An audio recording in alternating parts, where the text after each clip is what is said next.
All right, so let's take a look at some of the major social networks. As I said, there are many different platforms, but the biggest predominant ones that tend to appear across many, many different countries and broadly used in geographies, and even the ones that might be local to your market probably follow some very similar principles.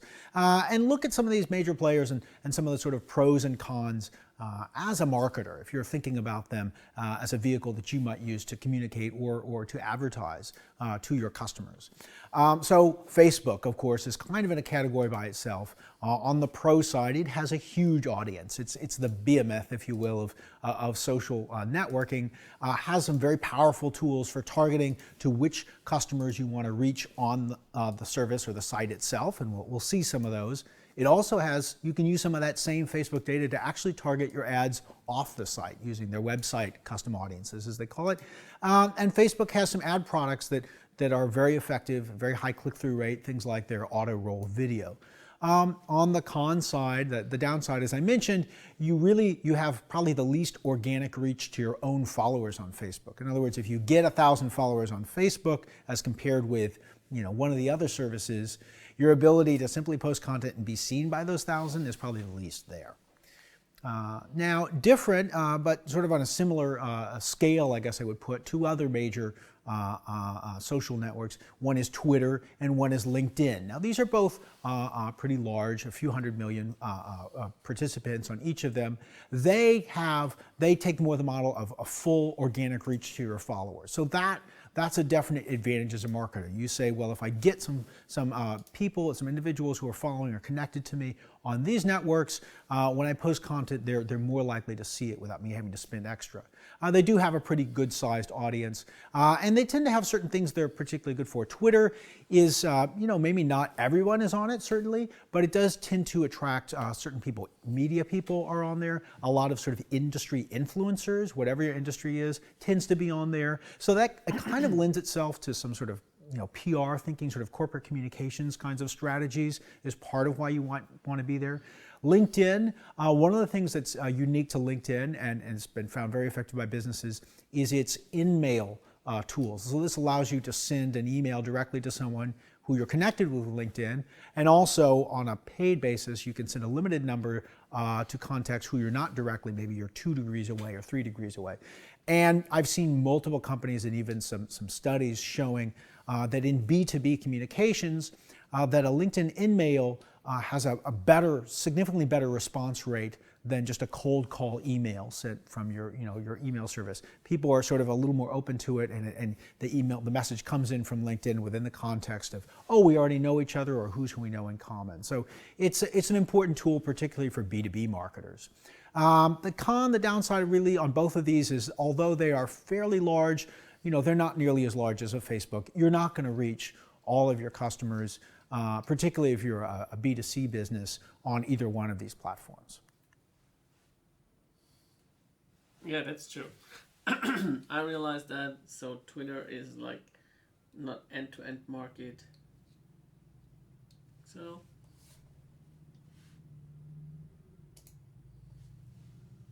next module, come on.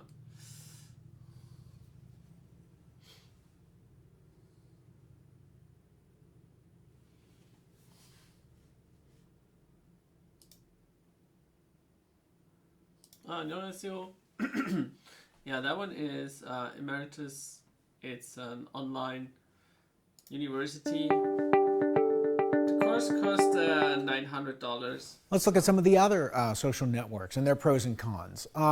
You've got some very visual networks like Instagram, which is extremely popular and continuing to grow. A great service for sharing images with folks you know, and also you don't have to know someone personally to follow them, so it's sort of like Twitter. Pinterest, which also is very image-based, although it's more around creating collections of images, these pin boards, if you will. Both of them can be really useful to businesses in different cases. So on the pro side, these are both highly visual. They tend to have very engaged audiences. When customers are spending time on these networks, they seem to be really engaged, perhaps due to the visual medium. Instagram has a particularly large audience, so that has got a tremendous reach going for it. Pinterest is very good for referral. It's been found to be one of the social networks that if you do have, as a business, a visual category, products that are visually interesting, that could be anything from clothing to food to home furnishing, lots of things. But if it is the right kind of product for this, Pinterest will often actually drive a lot of people who are looking for something to buy and will actually go to your site and purchase. So it's a social media that's done well for sales referral, in part because it's really set up that someone can be looking to see a particular product, for example, and drag that image into Pinterest, and it automatically captures the link to the web page that it came from. So it's sort of making it very easy to automatically link back to that source page where you might make a sale. Now there are some limitations on both of these, each a little different. Instagram, at least with its organic posts, so an unpaid, not in advertising, but simply sharing content with your followers, the visuals are great, they're very engaging, but very important, there's no links allowed. Right? So this has always been a constraint for Instagram. You actually can't drive people back to your website very easily. You'll see some workarounds. Sometimes they'll put in the comments, a brand will post an image and say, learn more, and here's the URL. But literally, the URL does not turn into a hyperlink. So the customer has to copy and paste that URL if they want to go to that page. So it's really something that is designed to keep you on Instagram rather than coming back to your own site. On Pinterest, where, as I said, that's not an issue because it's very link-based. It is not as large, so the size is not nearly at the scale of an Instagram or even necessarily of a LinkedIn or Twitter. Although the people who are on there are very passionately involved, it also tends to be skew more female. So that may or may not be an advantage or disadvantage for your business. It depends. But for example, in the US, some measures have shown that really it's only about 15 or even at least less than 20% male. So keep that in mind depending on what kind of customer base you're trying to reach. Another, of course, important form of social media or network would be YouTube. Now, YouTube we think of as sort of a content channel, but of course, YouTube it's a social medium in the sense that anyone can post, right? So lots of people spend time simply watching on YouTube, but a lot of people share their own content. You can reshare it and post it, create your own channel. So it has a lot of the properties of these others. And you're thinking about it as a medium for sharing, in this case, of course, video, and potentially creating your own channel that people can subscribe to. On the plus side, it has a huge potential reach. YouTube has over 1 billion users worldwide. It has some targeting tools versus using video, advertising on something like a linear television. YouTube has that kind of digital targeting that we saw in the advertising module earlier. And video of the kinds of forms you see online like YouTube has been shown to be particularly useful for things like explaining a new product or a service, educating a market. There was one study by AOL Research which showed particularly for introducing new products. And I've seen this applied well, but they seem to find that introducing new products was something video is particularly good for in terms of video advertising. On the con side, YouTube it's a little bit more of a sit back and watch. It's less interactive in general than something like a Facebook or other social networks. And although you can attract subscribers, and it's great if you can because then they'll see your next video you post, it's a little harder. It's not the assumption that you would have on an Instagram where you're always looking for new accounts to follow. YouTube, a lot of people simply spend time watching a video and then moving on to the next recommendation and watching another video. Lastly, a really important category is the messenger apps. And some of these are like a WhatsApp and WeChat and Line and others, which are really designed around individuals messaging to each other, but also maybe sharing images and even video. And Snapchat, which sort of put a particular twist on that with the default setting that your images and your videos disappear afterwards, which has led to, it makes it a more casual medium and has really helped it to grow particularly strong with young customers, that young demographic or sort of late teenagers, into their 20s and so forth. So on the pro side, these platforms, all of them have huge audiences, particularly the big ones like WhatsApp and WeChat and Snapchat. Snapchat has, for advertisers, for many advertisers, consumer advertisers, a particularly desirable audience. It is really a great way if you're trying to reach that young demographic. On the con side or the limited side, there are some limits to the sort of brand opportunities.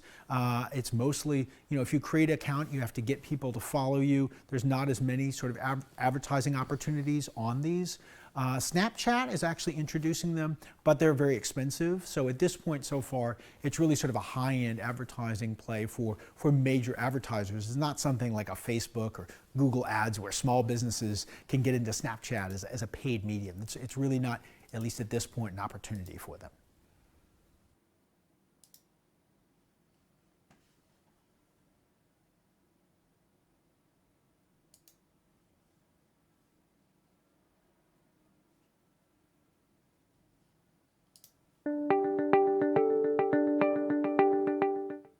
All right, so let's take a look now at the different ad products, ad formats that we have for digital advertising within these social networks. And you'll see that some of them are just really the equivalent of what we saw in our previous module on digital advertising, the same kind of things you'll have on websites and other places in terms of digital advertising. Let me first ask, what have you seen? What kind of formats have you noticed, or what sorts of ads have caught your eye on the social networks you spend time on?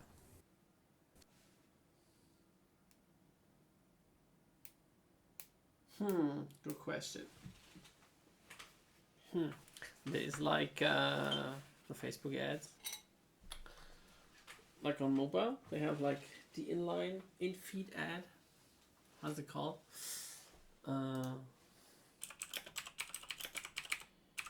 in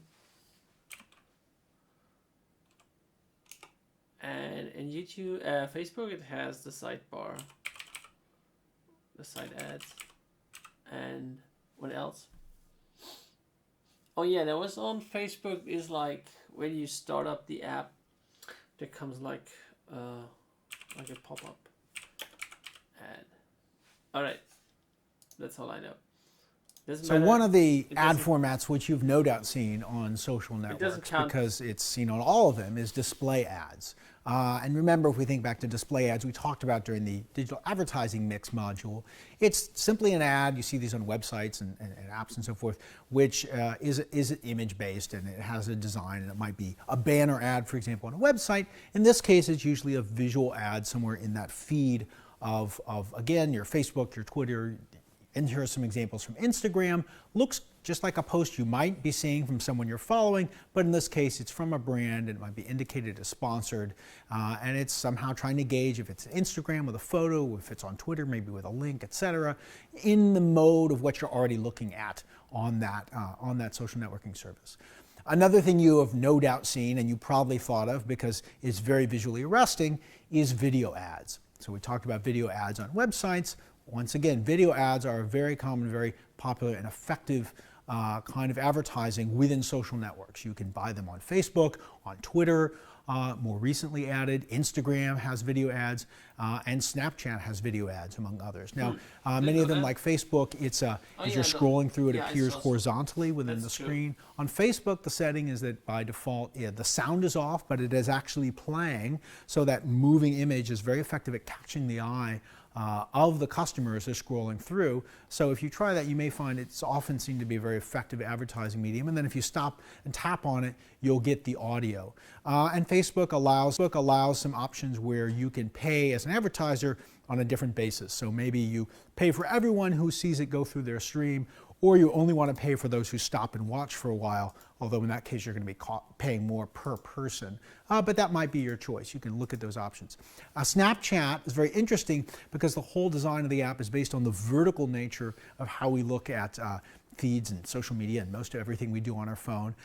So they make the ads themselves have to be vertical. So as they say, that way you get 100% of the screen. It makes much more of an impact than one of those ads that sort of scroll, a video even that's scrolling by in another kind of service. Although, as we said on Snapchat, the ads there are very expensive. It's because they have only very limited spots within Snapchat where you can pay for that kind of video ad. But it's going to be interesting to see how this approach of vertical video ads may start to appear or be mimicked in some of the other social networks.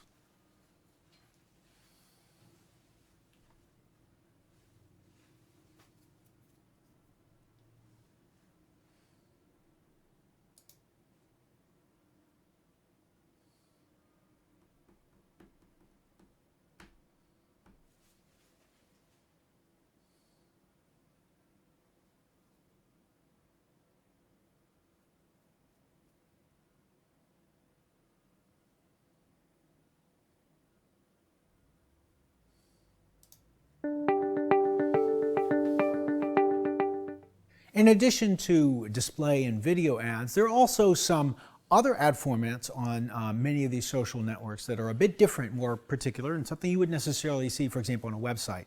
One of those is lead generation ads. So Facebook has some formats like this. Twitter has a Twitter card, as they call it. So in this case, you can literally post an ad that, for example, talks about a new newsletter or a research report or something that someone might subscribe to from you. And the click doesn't actually take you to a website. It literally is a one-click subscription. So if you click and say, yes, sign me up or enroll me in this newsletter, Twitter or Facebook will pass your email address, which they already have, of course. It's linked to your account. You've given them permission to pass it directly to the brand advertiser. So if lead generation is your goal, this can be a very effective kind of advertisement. App install ads are very popular. There's a lot of advertising being spent now. So as brands, businesses of all kinds are trying to create apps as a way of engaging their customers. Of course, it's a very cluttered marketplace. It's very hard to be so incredibly popular if you're not a trending game, for example, that people are simply going to be on Google Play or the Apple App Store and discover your app. So businesses are using these ads to let people know about targeted customers and invite them to install their app. And again, sort of like that lead generation, it's one click away. You don't have to then go somewhere else and then register. You can literally install that app right from the ad right there in that Facebook or Twitter has this as well as Instagram. There are recommendations for following. So Facebook, Twitter both have this. You can advertise so that you'll be recommended as, oh, here's an account that you might want to follow. That can be a way to grow your followership. And there are also promoted trends. This is something unique to Twitter where hashtags are not only used, but you can actually advertise to be one of those top hashtags because they have a list that they share of the top trends, where you are right now as a user. And they usually have one at the top, which is a promoted one, sponsored to be there. And there's also starting to see more options for trying to create, not just click to install or click to subscribe and give my email address, but actually click to buy buttons. Instagram, Pinterest, and YouTube have each been playing around and testing with buyable Pinterest pins or sponsored posts that click to purchase from Instagram, click on a video in YouTube to buy. None of this hasn't really become a major trend in social networks where I think a lot is being sold, but we're seeing more traction there, so that may be an ad format that you might want to consider and test out for your own business. Click to buy? No, I didn't see that one. No.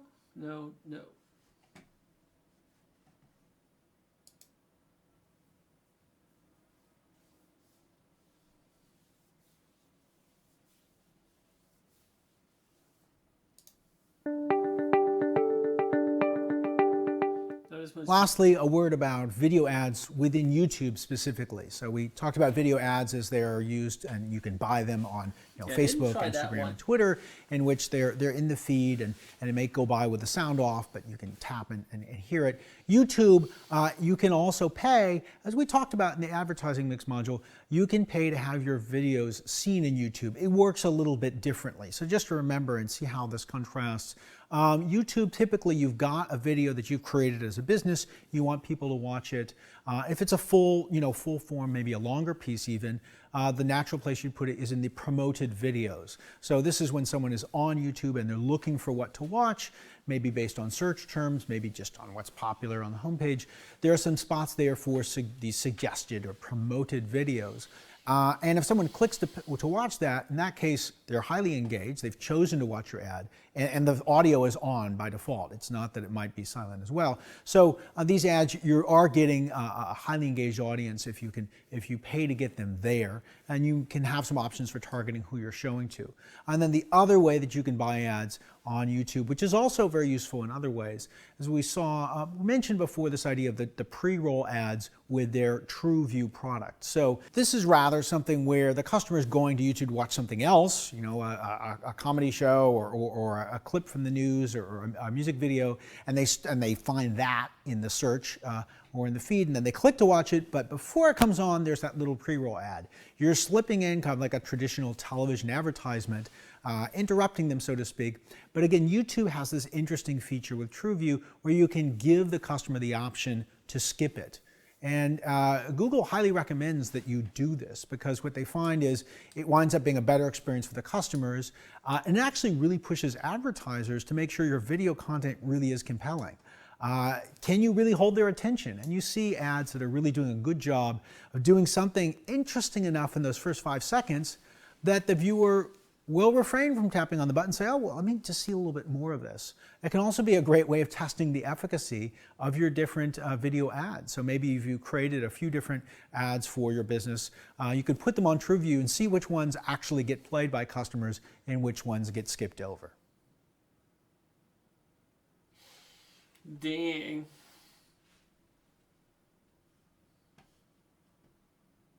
I like that logo. I like that logo. University style logo.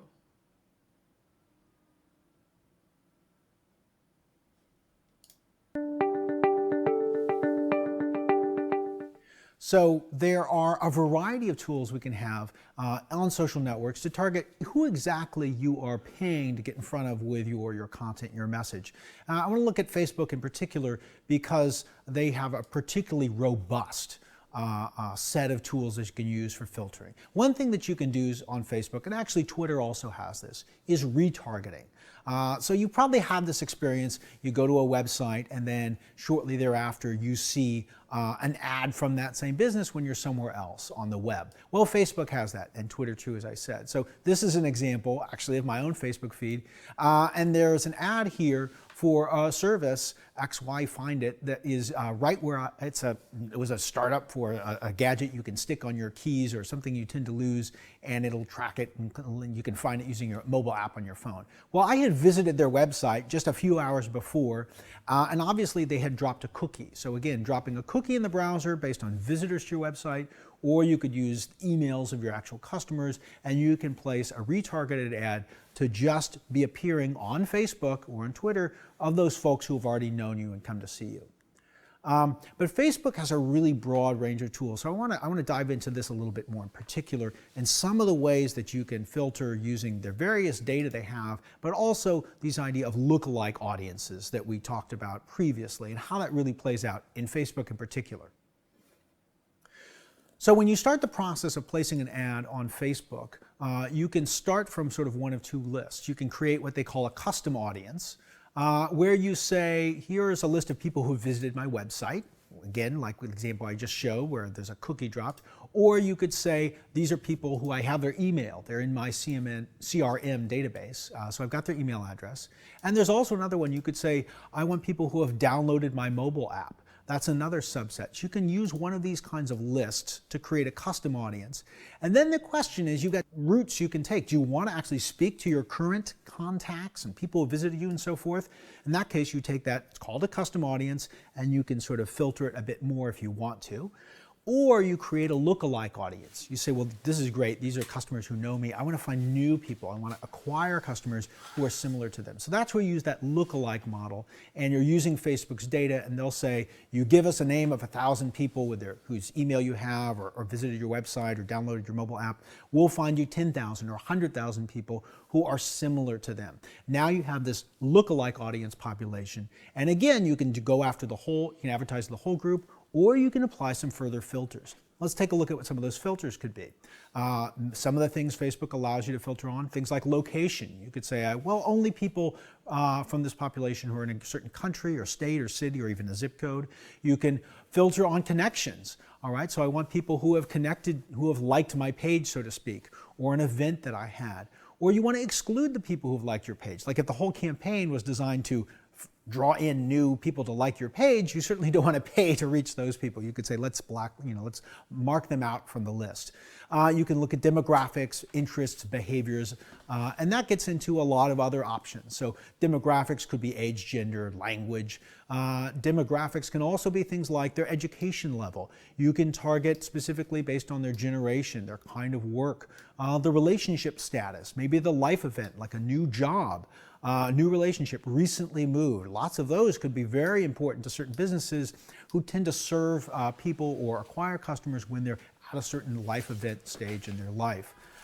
And lastly, there are even some special whitelisted, as they call them, attributes which only their major advertisers can use. They can actually allow you to target an ad from that population based on the customer's net worth, based on targeting moms specifically. Moms is a very desired, coveted subset, I guess, of the population, based on the type of office they're in, based on their home value. So there are even for major advertisers some additional targeting options.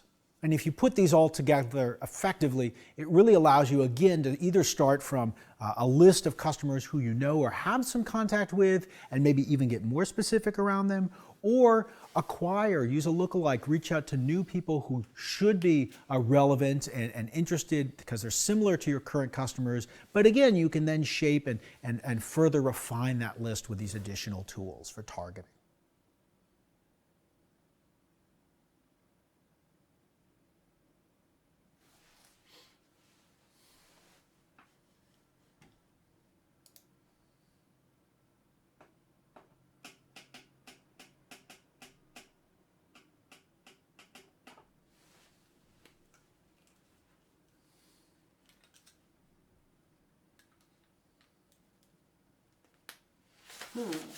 Let me grab some coffee. Coffee.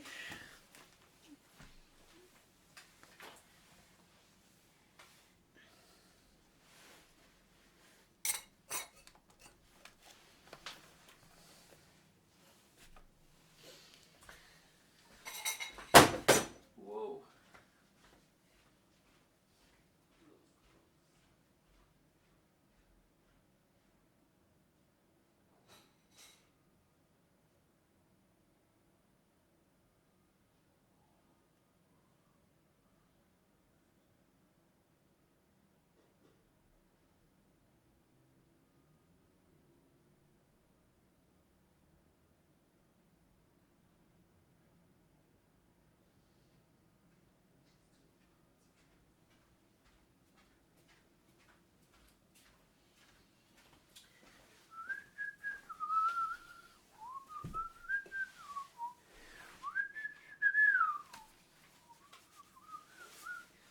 All right, let's go.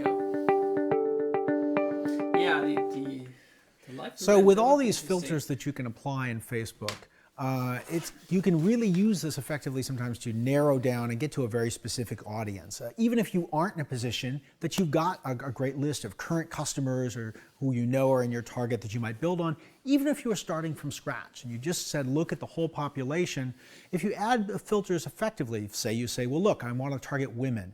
I want women who are parents. Actually, I also want those who are interested in bodybuilding and who live in Nebraska, because that's where my business is located, and who are active photo sharers because of whatever purpose you're trying to encourage them to share photos. You can apply these kinds of filters one after the other, and you gradually get to a much narrower, much more specific list that could turn out to be exactly the people you want to talk to. So an interesting story I learned from one of my programs at Columbia Business School. I actually had a fellow, Luis Miguel Hernandez Esquivel, and he is, I call him the Facebook detective, which is really not his job title. He runs an ad agency which does a lot of great work in digital marketing in Latin America. But he told me a very funny story when I was talking about Facebook targeting and how you might apply it. And he shared an experience where he actually had a client of his come to him one day and said, Luis, I need your help. It's not actually for an ad campaign. And he says, well, okay, how can I help you? Maybe it's something I can help with. He says, I need to find this woman. And he said, well, what woman? I don't know her name. I've just come back. I was on a vacation and I was at the beach in this beachside resort town. And I was there for a few days and I met this beautiful woman and we had this magical 8 hours together. And I think I'm in love with her. I have to find out. I have to get back in touch with her. And Louis said, okay. And what do you know about her? He said, I don't know her name. Louis says, okay. But did you learn anything about her? He said, well, let's see. Yes, and he remembered, I think, the state of Mexico that she grew up in, she had mentioned, and he remembered something about her favorite food, and he thought some more, and remembered, oh, actually, I think she mentioned the college she went to. So he pieced together these various pieces of aspects about her, and Louise started applying these all to a filter and some basic assumptions about geography, where she was probably from if she was visiting this beach resort, and her rough age range and so forth, and her gender. And they put this all into a Facebook filter, and they said, well, let's try posting an advertisement. So they post an advertisement just for this select group of people on Facebook who met all these requirements, and it was a post. It was an image of Louise's client saying, I had such a wonderful, magical day with you at the beach. Would you please contact me? And as it turned out, Louise said, it actually worked. Within a few weeks, I don't even think, a few days, it was less than a week, I think he said, the right person was found and she got in touch with his client. I don't know if they lived happily ever after, but surely Louise discovered the power of effective targeting on behalf of his clients in social networks. That's cool. And we think about this broadly for more serious sort of business typical examples. There are really a lot of applications of this idea of building a custom audience from the data you have plus the filters you can apply. We can, as we've talked about, you can retarget people. Particularly, there's a lot of value in this. If someone has come to your website, they've already shown that they have some interest in you. You can then follow them across a device. They might now be, if they were logged in on Facebook when they did that, you can now get them on their mobile device, even though that was a desktop. And you can follow up and hopefully maintain that connection.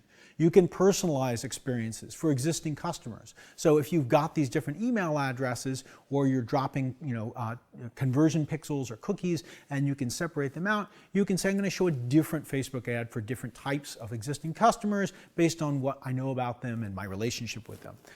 It can be very powerful, as we heard, for customer acquisition, particularly with this idea of the look-alike audience. And saying to Facebook, look, this is the people who I know buy my products already. These are people who actually are my best customers. I want you to find me the top 1% of people in this market who are most like these folks in terms of their data and behavior and all the things that you observe about people on Facebook, or even the 5%. Of course, as you go further out, you get a larger group you're advertising to. They're maybe a little less similar, but you can play around with it and see what works best for customer acquisition.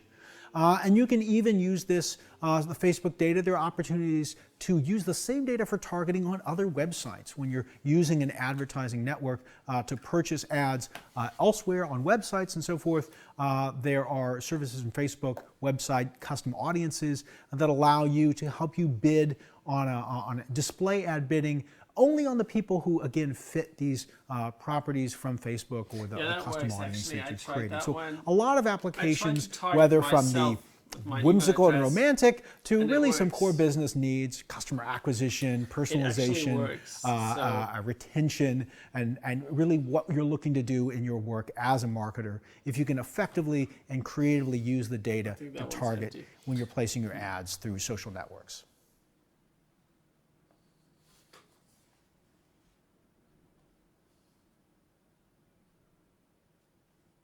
Saved. All right.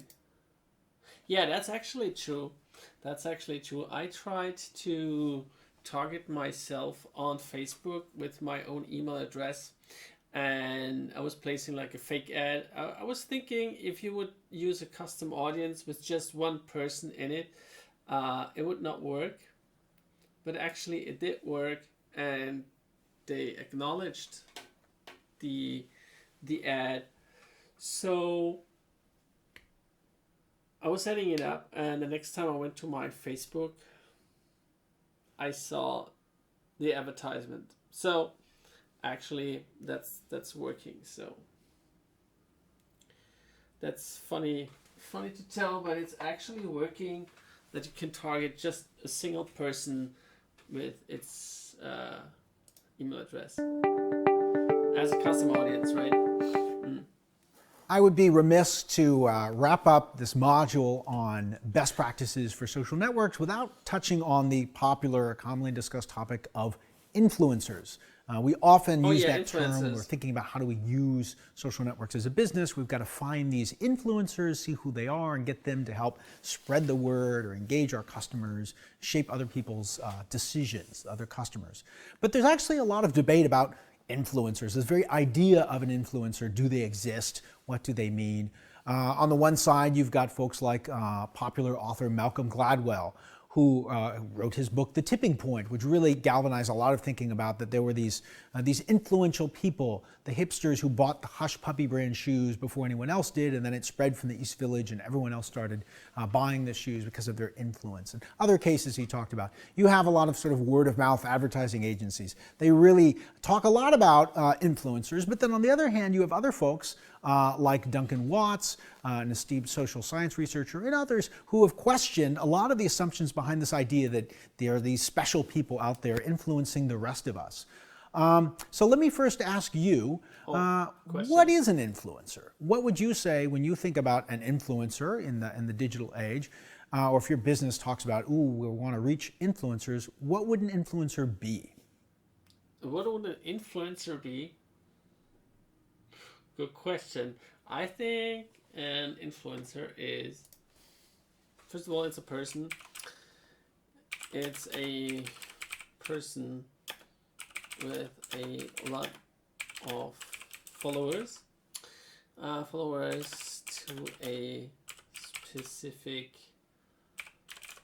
target group. So, big audience. And maybe audience, yeah, and 주디님이 hello, English teacher. hello. Big audience and a big, good engagement rate. Yeah, maybe famous, outside of social media as well. That's an influencer, right? Hey, Judy. All right, so continue. So this is actually kind of a tricky question. And this is one of the points, I think a very strong point that Duncan Watts makes, is we tend to use the term influencer to mean a lot of different things, and that can lead to a bit of fuzzy thinking about influencer strategies. On the one hand, we sometimes use this to talk about what you might call peer influencers. These would be those cool kids in the East Village wearing the Hush Puppies, the hipsters of Brooklyn drinking kombucha. People who you assume are sort of trendsetters who are admired by others and maybe influencing a handful of peers each, and they influence others. But we also sometimes talk about influencers as people who are something like a thought leader, like Benedict Evans is a blogger and who's very well known and a speaker on what's happening in mobile computing, and he works at Andreessen Horowitz, and he has thousands of people, tens and probably 50,000 or more people, getting his newsletter. So the subject is digital marketing. 인직 23분간님이 스피드 퀴즈. Speed quiz? No, it's not a speed quiz. I am doing an online course about digital marketing, and this is course module week number 8. So I've been doing this for 4 months now. This is week number 8, module 10. Best practices for brands on social networks. So, and following his blog, that's another scale of sort of influence and a more sort of focused kind of influence. And then sometimes people will use the word influencer to talk about a Kim Kardashian or an Oprah. And on the other hand, why do you study 인직 this? 23분간님이 why do you study this? It's because I am interested in that. As easy as that. I'm very interested in that topic, so I was thinking to get more information about that. The course is $900 and it takes 3 months, and this is week number 8, and tomorrow is week number 9, so I have to catch up with the videos and with my assignments. 동글미님이 써. I'm good, I'm good. Oh, 동글미님, 안녕하세요. And yeah, that was the reason why I was enrolling into that course, and of course I want to try to get my certificate, so that's why I'm studying hard. Pro Winfrey, someone who literally has millions of people who are really sort of like a broadcast brand in and of themselves. I need more whether or not they have a influencers. TV channel, even whatever they say on social media, has literally millions of people following it. And the way that influence happens in each of these cases is really not quite the same. So that's the first point I want to make. You know, they're really reaching people on a very different scale. Another important question that comes up about influence is if you have this idea that I know you and you know me and I'm influencing you as, for example, as a friend to buy something. It's certainly observed that friends often do buy the same products. It's well known from a lot of customer behaviors. But what actually causes that? Right?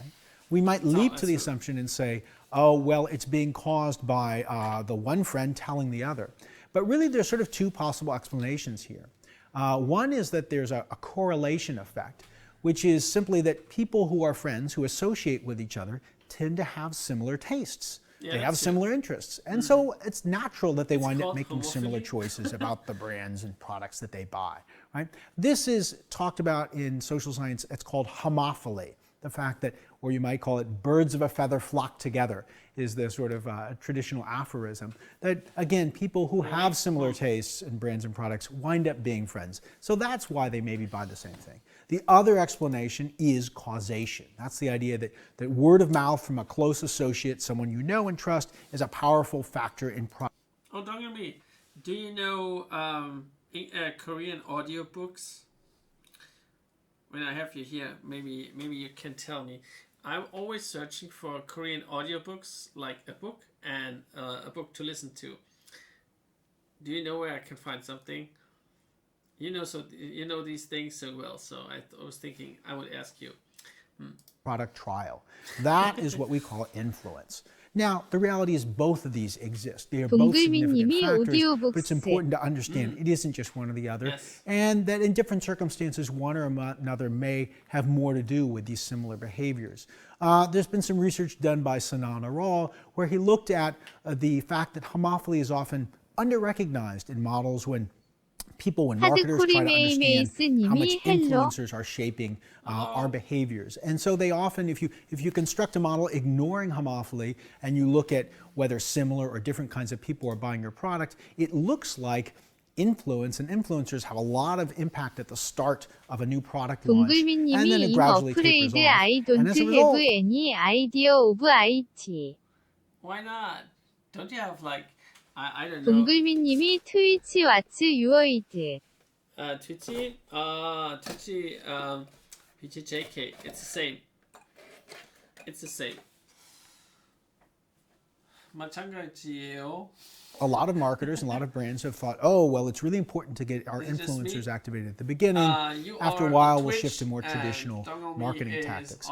But in fact, if you look at those same product rollouts and you factor in the effect of both homophily and influence, you realize that although the influence is there, it's less impactful and it's more of a steady impact over time rather than being all up at front.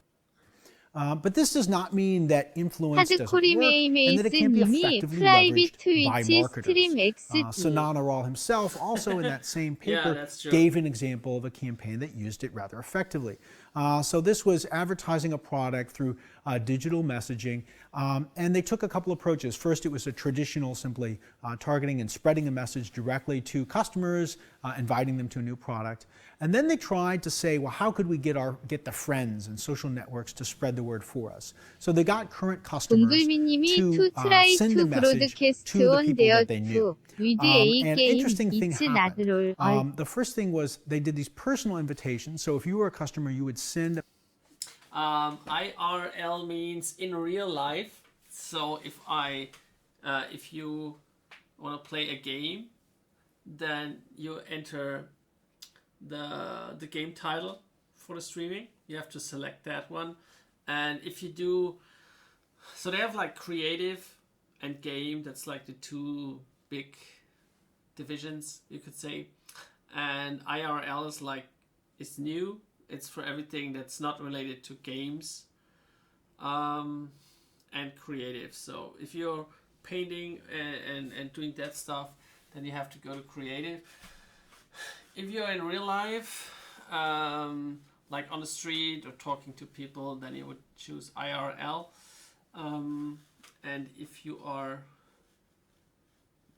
I think if you're discussing a game, so if you're like not playing the game but discussing the game, you should even choose the game channel, the game part. So that's a little bit different, I think, from Africa or YouTube. YouTube doesn't have categories in that regard, I guess. The message. But studying, what's studying? Studying is not creative.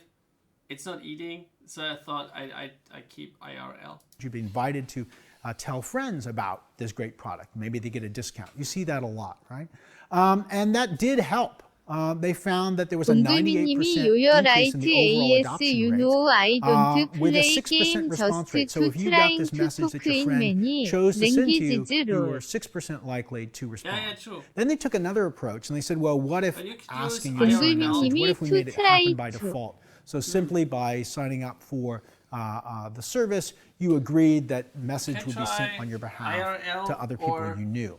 I don't Now, when they know did if they that, have the language. response rate dropped significantly. I don't know if they have Only language. 2% rather than 6% But Twitch is opened not- it up. And maybe that was not because so you could much sort of like tell that this message was not so genuine. It wasn't a personal note. Chatting. It was just kind of this automated message. to the So-and-so you know broadcaster bought this, you most should of the buy it time. too.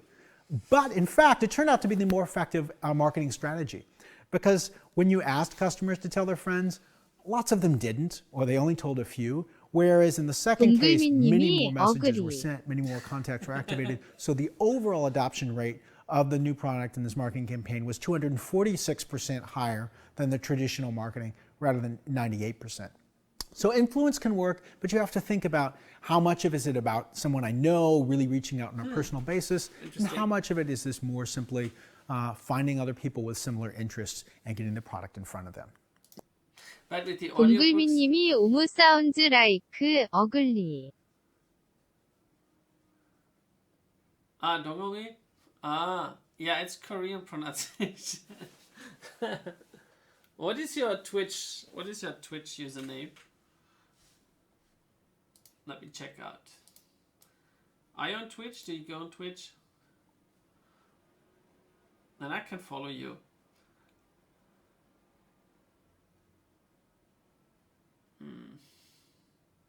Advertisements, always. They have so much advertisement even on Twitch. 동글비님이 마이 트위치 우문클레민 1716 What?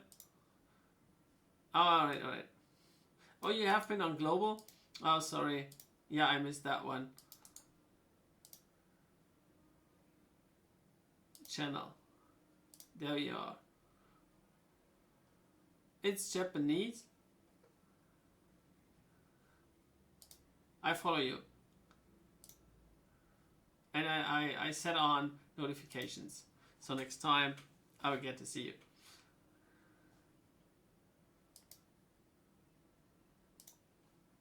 Yeah, the problem is with the Global Africa, no one is watching me on Global Africa on that time. So I just was thinking Twitch, switch it on. But like the last week or so, I switched it off. So I use Restream. So I stream YouTube, Twitch, and Korean Africa. But it looks like I lost my magic because I don't have any viewers lately. I don't know. I'm not that creative anymore. Not anymore at the moment.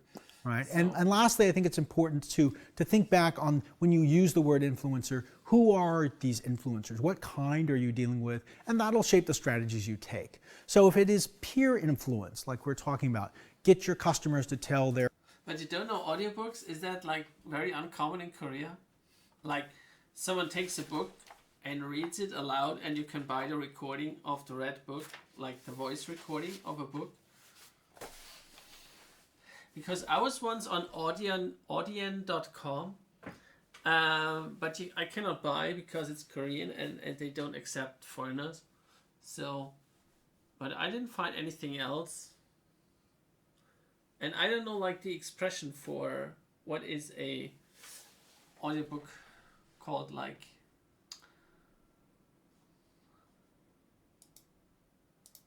what's the name of audiobook in Korean? their friends and so forth. Well, 웅글레 that is the realm 파운드야. where sort of a word of you were mouth switching. or All right. traditional promotion, give your friend a discount on our service. Those kinds of things tend to work well. But if you're thinking about influencers and it's that industry thought leader with 50,000 followers, or it's that celebrity, talk show host with Did you millions get of that followers. one? Sorry, I repeat that once. So an audiobook is like someone reads a book aloud, and then you record the voice, and the audiobook is like the voice recording of someone reading a book. 웅글레 1716님이 할로우드. Very nice. Thank you. Yeah, so, and that would help me, I think, if I would have like Korean audiobooks, that would help me like to focus on one Korean voice speaking. But I don't find anything outside of Korea, so I was thinking maybe a 웅글레 term for that. 1716님이 I got IT와 오디오북스 알. All right. Maybe you have a solution? I don't know. Because I don't know what to look up. Like, if I search for audiobooks, I don't find anything except Audion. But I cannot use Audion, so I don't know. I want to have like a book, right? So the bigger the better, because I want to have like one voice I can listen to for like 15, 20 hours. So like to prime my head for one speaker. That's the idea. 웅글레 1716님이 shall I just search on Google. Maybe you find something else. I don't know. Because I don't know like what Korean expressions to use for searching. So maybe you find something to download or something else. I don't know. I was thinking you have like the Japanese music and stuff like that. So maybe you have like an idea what resources there could be. 웅글레 1716님이 오우. Yeah, maybe. These kinds of influencers you're probably going to reach with and activate with really a traditional sort of public relations 웅글레 strategy, which is 1716님이 now a saying mix of here both what online does and shall I offline, but it's search not role. the same kind of way that you would activate influence. So hopefully if you think about that, when the next time subject of influence comes up, as you're thinking, I mean, like in for like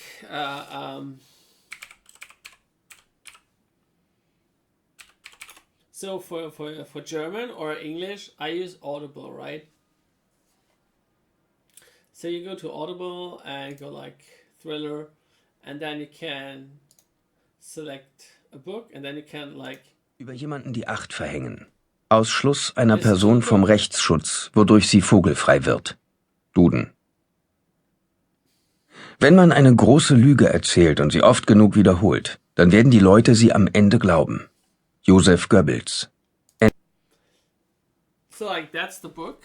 So I could buy the book if it's a book, right? So I could buy the book. 웅글레 1716님이 오우. And that's good for learning languages, right? So you need to find the book and the audiobook so you can read along and listen to a professional speaker, and so you would learn the pronunciation and the vocabulary would improve as well as the melody, the intonation, something like that. So my American style English is mostly because I listened to a lot of English audiobooks on Audible. Let me sign in, and then. So like I go to my library, and then let me find something. 10x rule was not that. The speaker was not good, right? The last 6 months. Now give me all books. All right. So, and then you can. Let's find something simple.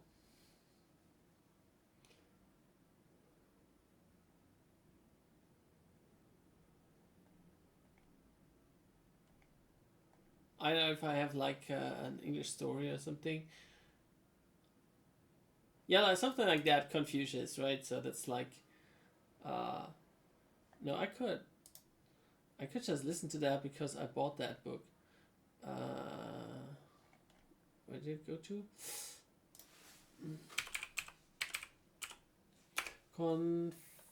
Confucius on the Bride. Play. All right. So that's what it looks like. Right. So that's the web player. And I think for a language learner, it's important to listen a lot. So I always highly recommend using audiobooks.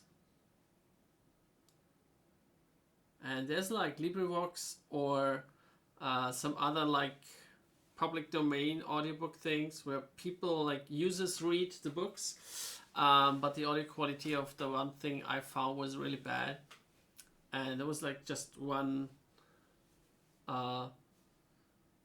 piece of story. Why is it taking so long?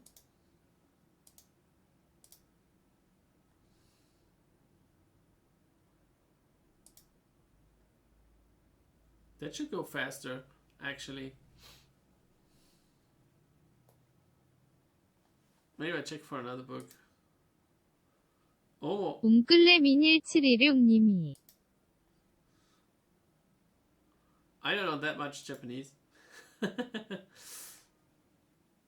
Or like that one. 웅클레0176님이 nothing 롤 I don't know why it's not loading. 웅클레0176님이 미스테이크 Alright. I don't know why it's not loading. Let me try again. So once again.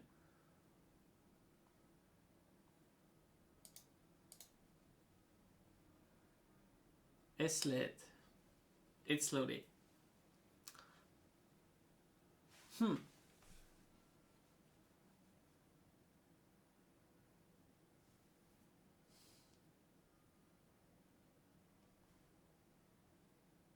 Maybe something with the cloud player is wrong.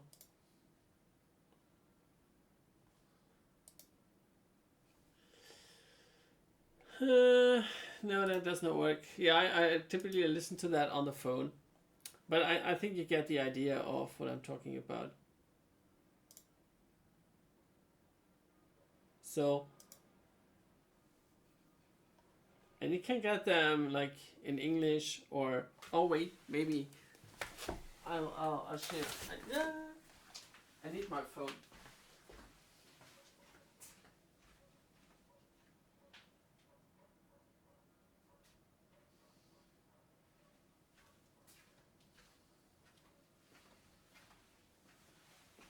I need a phone.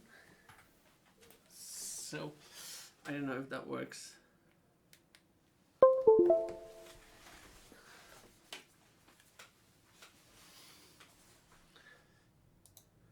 Nope.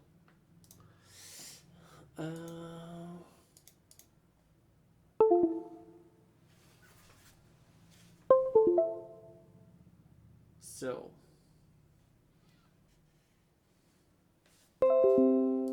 No.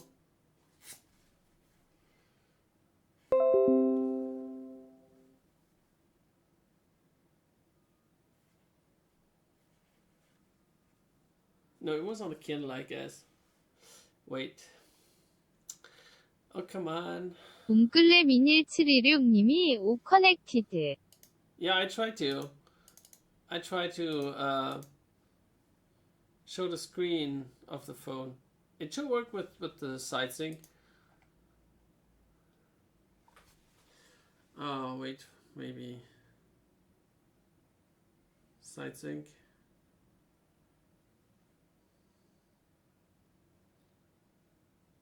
Oh, I got the Wi-Fi off.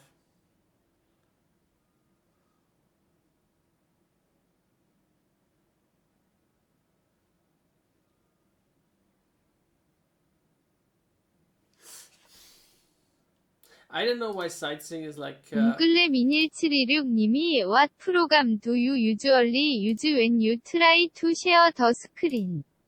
Yeah, I was using sightsync. Sightsync from Samsung. So that should typically work. So last time it worked, so.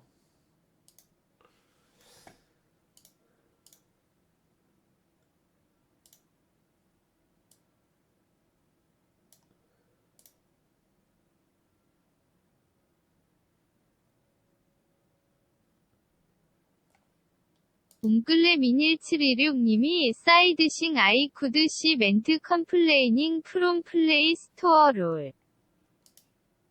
Yeah, last time I was using that one. So.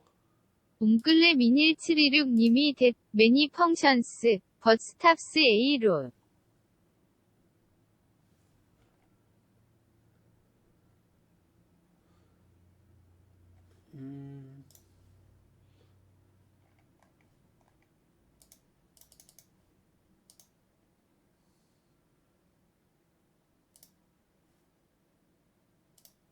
No, I don't know.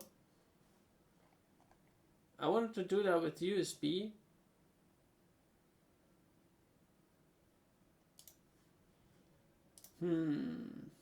웅클레0176님이 왜 폼이 I use 미로르고. 웅클레0176님이 원더쉐어 미로르고.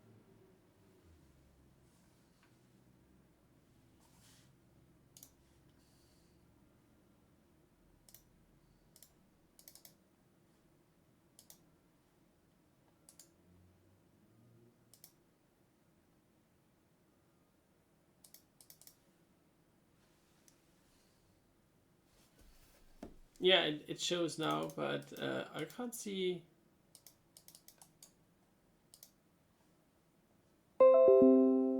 웅클레0176님이 I still think it's better than 비서, 사이드싱.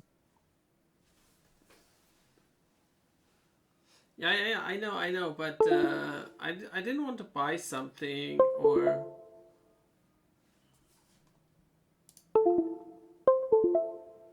So. All right. Okay. All right. It's working. It's working. Can you see that? I guess you can. So. 웅클레0176님이 하하 I know your mind. 웅클레0176님이 I can. Like this one.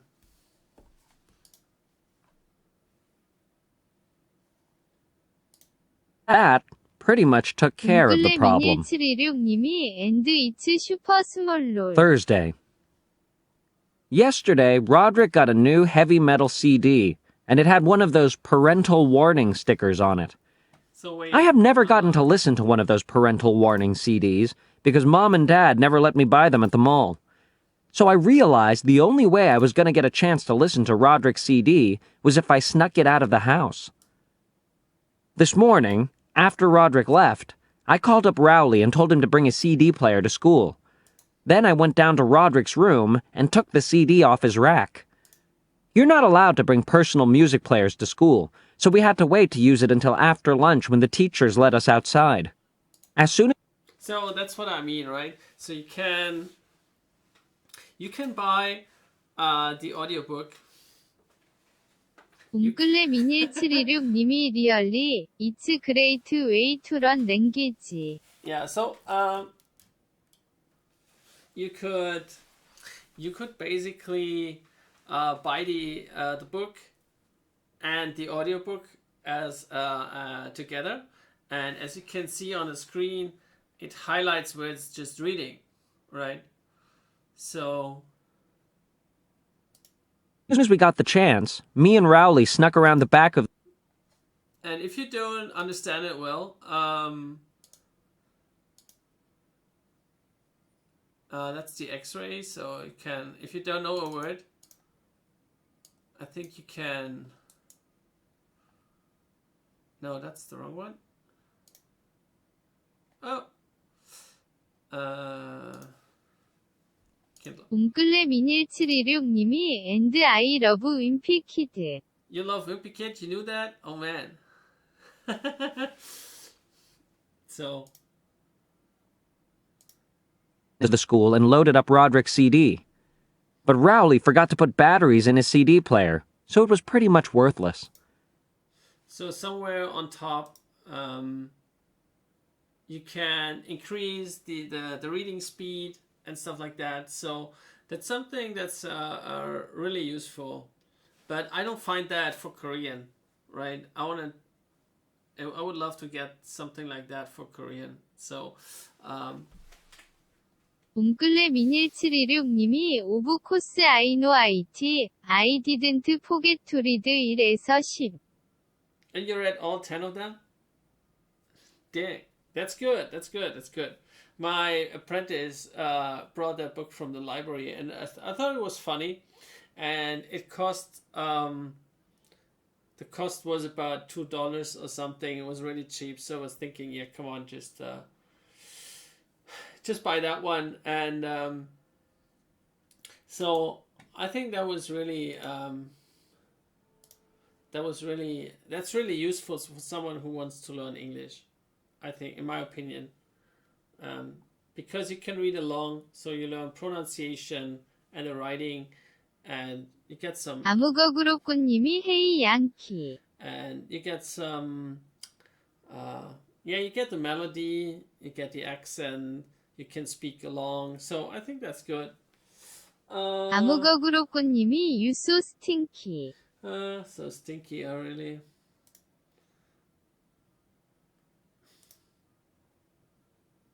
All right. So. Yeah, that's why when I would like to find something like that for Korean, but I couldn't find anything for Korean. So that's like the big deal, right?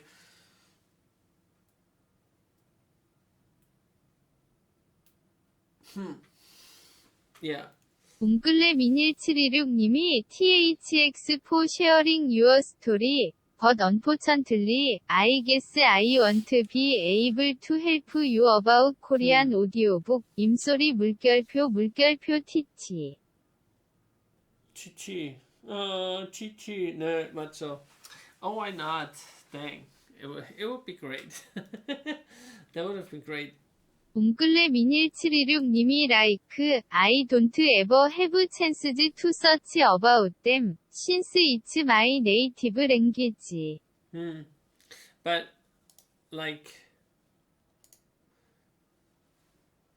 if you like search for audiobook in Korean, do you find anything like that?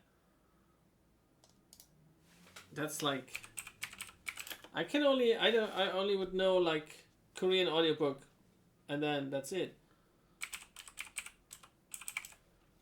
I mean, is there like a Korean term or something?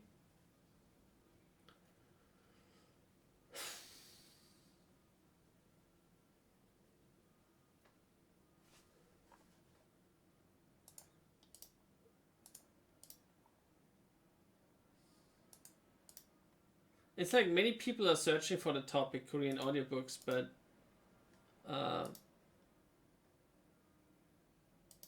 the only thing I found was from Talk to Me in Korean. They had something.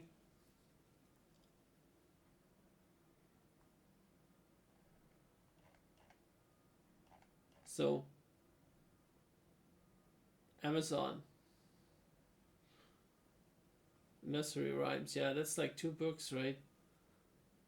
And on the LibriVox site, there's like Universal Declaration of Human Rights. Nah, that's not really helpful. And Assembly of the Animals. And then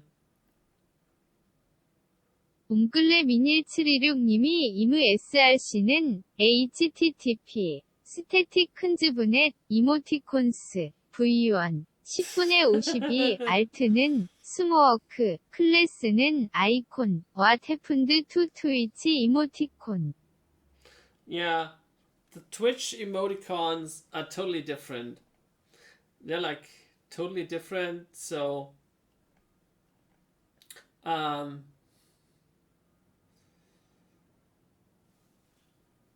I didn't get them as well. They have like ugly faces, robots, persons. So that's what I have to say. I'm not really sure what these emoticons are. They look weird to me, actually.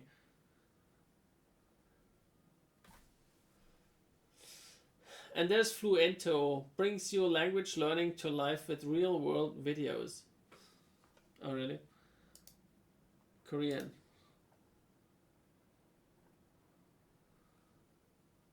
Individual account. It costs $15 per month. Oh my gosh. Why is it so expensive?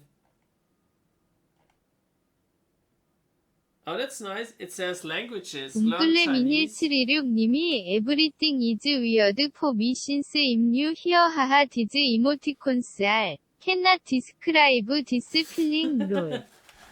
Yeah, the feelings, I don't know about these emoticon feelings. They're totally weird. They have like one section that's called 영어 공부. And they have like learner blogs, and they have 영어 블로그. So they have like a specific English blog for Koreans. That's interesting. Korean educator. Try Fluento for free. Yeah, that's nice. 웅클레011726님이 and this D 별표에 웹락스 A로 두어. On the app. Are you on the Twitch app? I don't use the Twitch app so much, actually.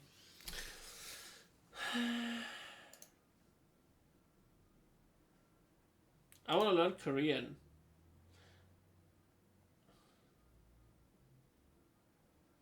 So unlimited watching, listening and learn mode. So what's that? It costs $30 per month. It has PDF printouts, unlimited vocab decks, unlimited courses. 웅클레011726님이 트위치에 프리즈스 롤. Yeah, that's true. 웅클레011726님이 when I go into first page.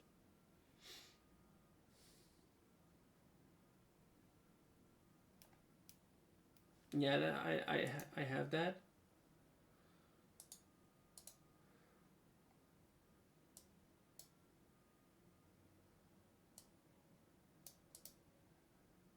The question is, on Audion, how do I get these? Tune. Oh, iTunes podcast? Yeah, podcast. That would be maybe as well.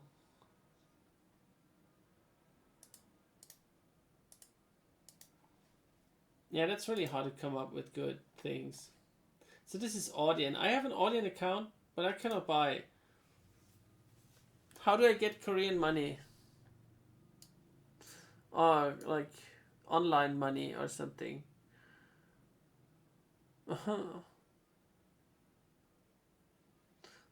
That's like really hard.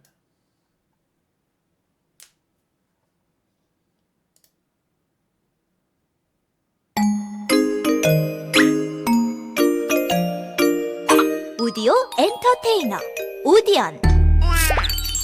Yeah, something like that. 뭐야 저거? 저 오토바이 섀도우 쉐이버 1100이잖아? 이야, 이거 되게 비싼 건데 진짜 근사하다. 아이씨, 난 이런 거 살려면 뼈 빠지게 일해야 되는데 누군 부모 잘 만나서 이딴 거나 몰고 다니고. 아이씨, 이놈의 불공평한 세상. 거기 뭐 하는 짓이야? 본 건가? 아이 젠장, 아무 짓도 안 했다고 우겨버릴까? 아니 이게 얼마짜리 오토바이인 줄 아냐고. 그것이 나와 그의 첫 만남이었다. 검도 2단, 태권도 1단, 각종 운동에 능한 운동 마니아였지만 특별히 하는 일 없이 빈둥거리는 27의 백조.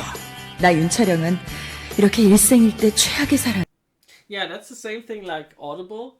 It's called Audien. It says it's WPOC. 동글미님이 Do you know how much does this motorcycle cost? 하하. No, I didn't. That's why I need this, because I want to listen more, so that I get a better understanding. So that's important. 동글미님이 interesting for me also to translate into English. So there's Audien, AudioPod, and audiobook, and the problem is, how can I, if I want to buy something, right? So the question is, how can I buy that? If I need to buy that, maybe. So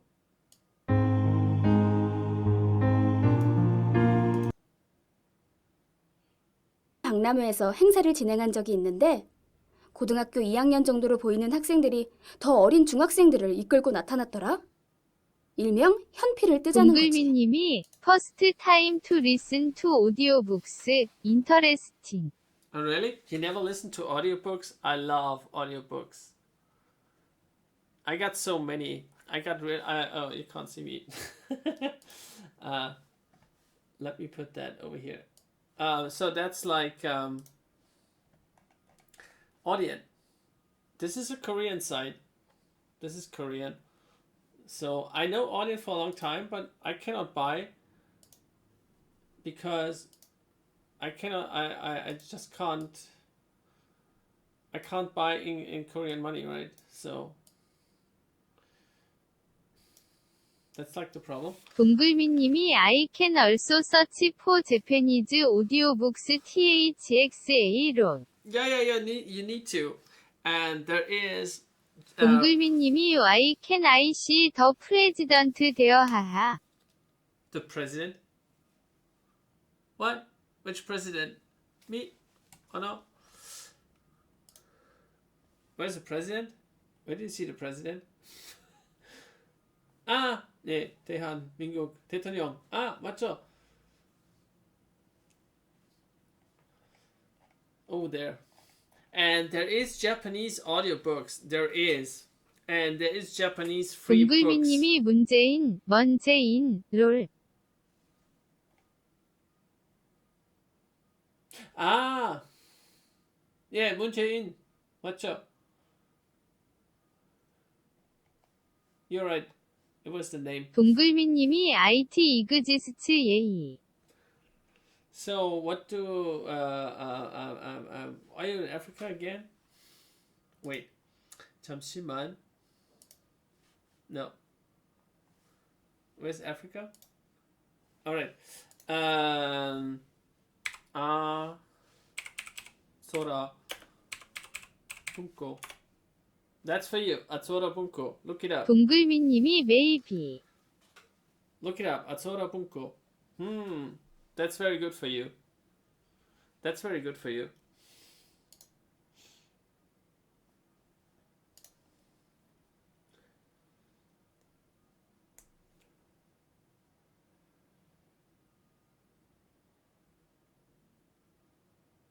See, 동글미님이 재패니즈. 동글미님이 와우롤. So see, there's like they are recording, and there's some professional speaker speaking. That's what 동글미님이 X. X. All right, and I want to have that for Korean, right? So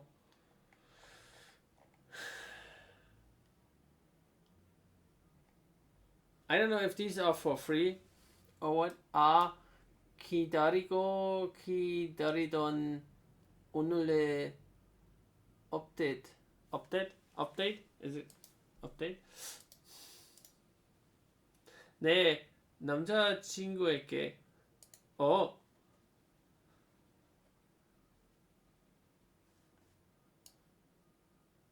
But it's WPOC, right? I need to write it down. 오디오 엔터테이너 오디언.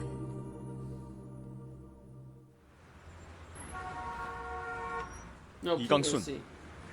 내가 너한테 뭐냐? 뭐? 내가 뭐냐고! Oh, that's an audio play, right? Audio play. 남자친구. Audio play is like different characters, and audiobook is like one person reading. 내 남자친구에게 1회.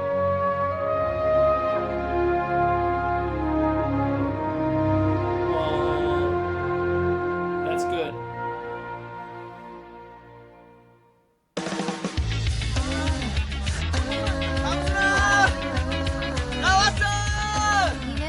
Yeah, that's an audio play, so it's like a story told, an audio story. 또 오셨다. 하도 와서 이제는 우리 학교 학생으로 착각하겠어. Interesting. Interesting. 동글미님이 It's really like a 라디오 프로그램 후. Yeah. 맞죠. It's like it's an audio program. That's right. And but there is like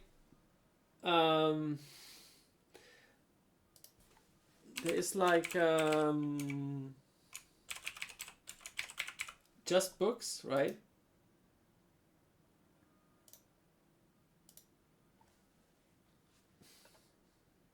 Can I sign up with Facebook?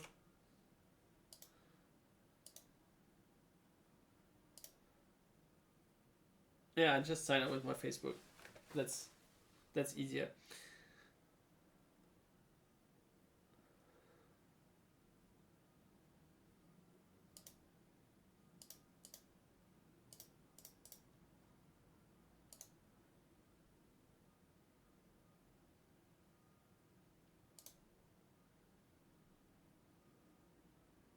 So now I can sign up.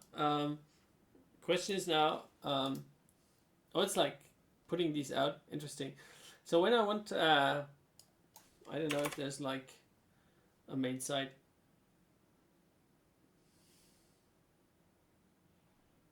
So if I want to buy something, right? 동글미님이 ZZZ. Are you sleeping? No.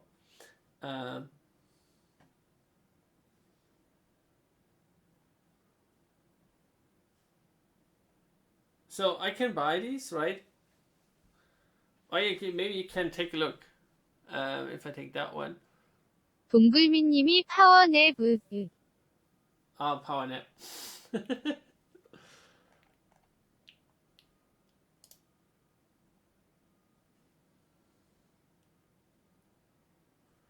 Check kalpi.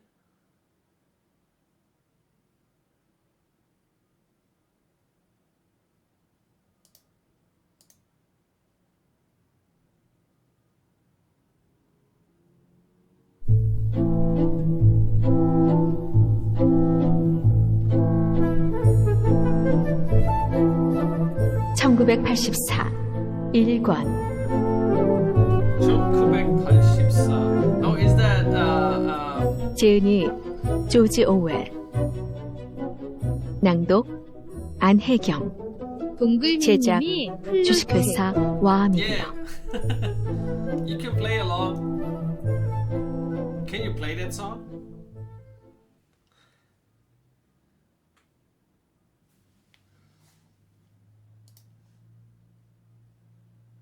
It says download. I don't know whether I can. So then it asks for money, and when I say yes, and then the problem is, it comes. 동글미님이 I guess I can't roll. And then you always have to put on, like, that stupid verification, right? Why can't you just pay with a credit card or something? The 휴대폰 전화번호, and then 시험 카드. 동글미님이 낭독 나온 거 오브 리드.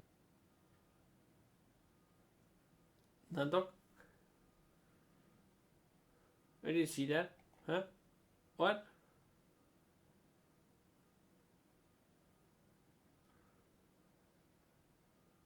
난독? So that's what I don't get. I don't know if I just can listen to all that stuff, like, and then it would be nice if you would have like the Korean version of Orson Welles' 1984. It's Penguin Books. 동글미님이 I can't I'm not watching on PC. Too small 하하. Ah, alright. Yeah. So it's 4 hours of... That would be great, I think. That would be great. 동글미님이 I don't know neither. Why do I have to pay teach? No, you don't have to pay.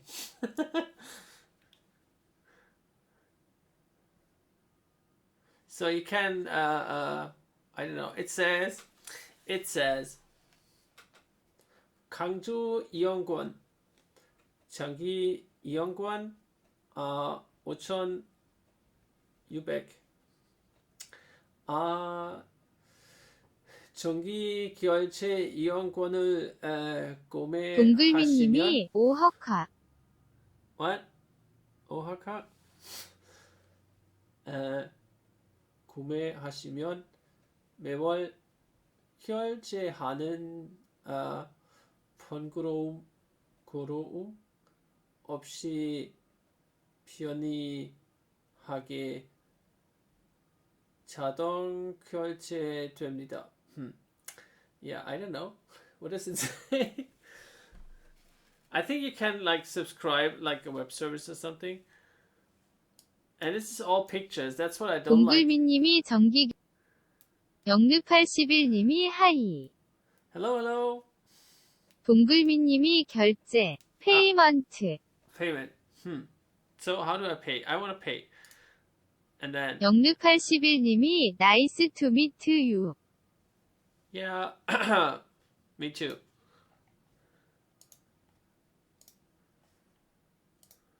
I don't know if that works. 동글미님이 you wanna pay you.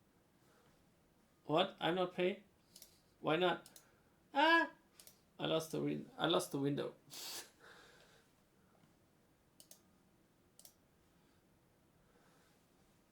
Yeah, if I can pay, if I get access, if I can listen. I have money, it's not the problem. I don't know whether I can listen to all of that, like for free. Do you know that? 동글미님이 I also have no idea about online payment. 우후. 동글미님이 it's too confused for me. 1984 1권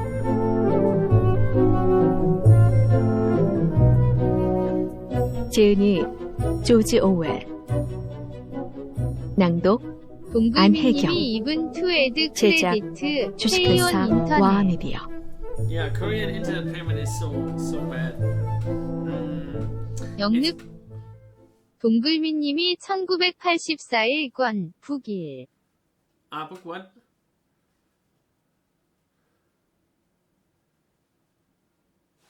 Yeah, we have to listen. It was. It takes 4 hours and 30 minutes. Oh, let's relax and listen. That's cool. And now it says I can't use that one. 동글미님이 IT sales are you a person from? 동글미님이 Chinese is too difficult. See, it only gives me the first part, and I cannot listen to another part. That's like, I need to pay for that.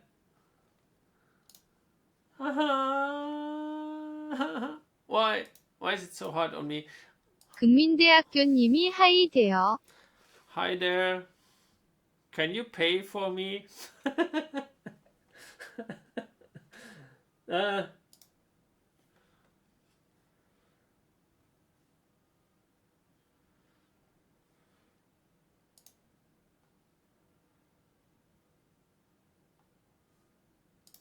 영르81님이 I am Korean but I can speak Chinese.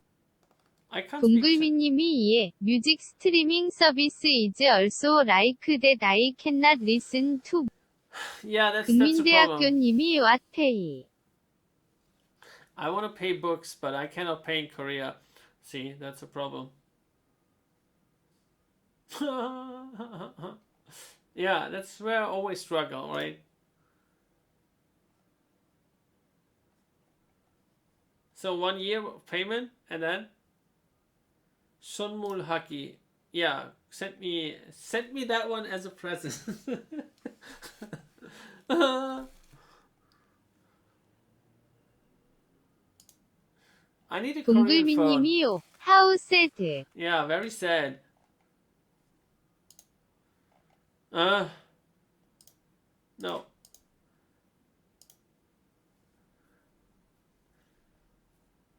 So, oh, look at this.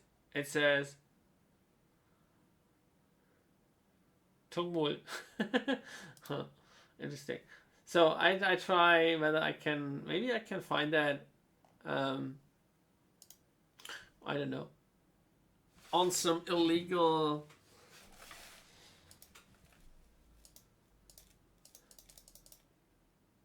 국민대학교님이 Do you speak Korean?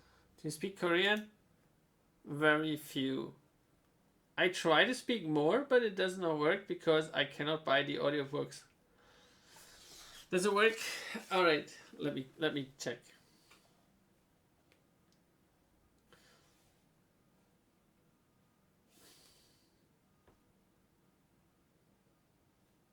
동글미님이 What about searching some from YouTube did you? 영르81님이 문제 인어 뉴 프레지던트.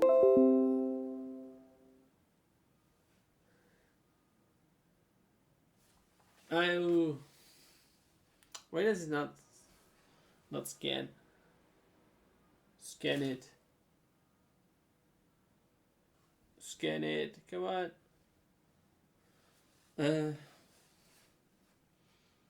I search for in a Play Store, but then it will be localized, and then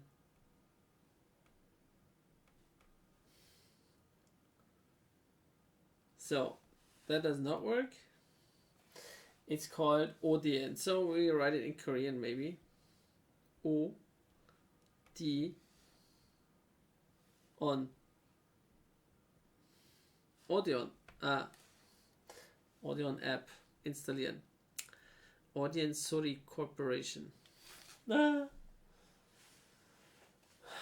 문재인. Yeah, I don't know why they have that on the front page. 잘 모르겠어. 왜요?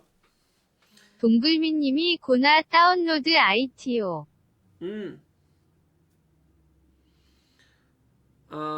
플레이 중. 동글미님이 What if 더의 베스크 유튜페이 롤. Yeah, I think it will ask to pay, but maybe it offers different ways of payment. 시작하기.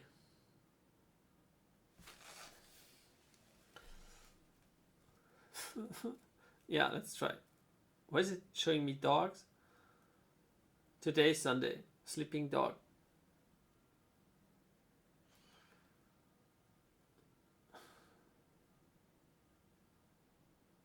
I think that one is just showing like free offers or something.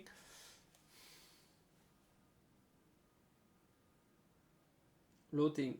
수아989 님이 파티 퍼스트 동글미 님이 a different way of payment can be available for you also. I hope so. I think the problem is like if I could buy like with the Audible with the Play Store or something, that would be great. Look in.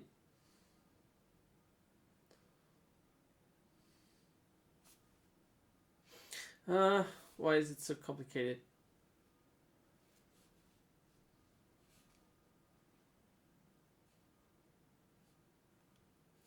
Audiobook. Alright, audiobook. I will find audiobooks.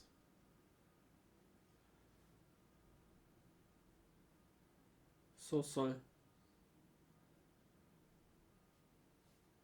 It doesn't matter, just anyone, anything.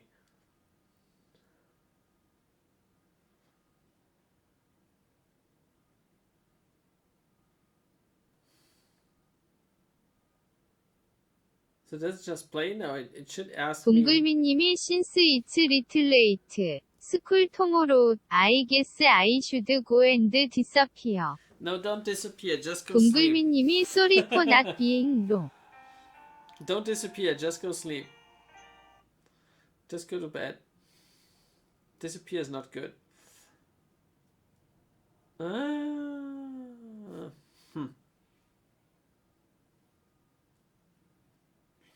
국민대학교 님이 롤.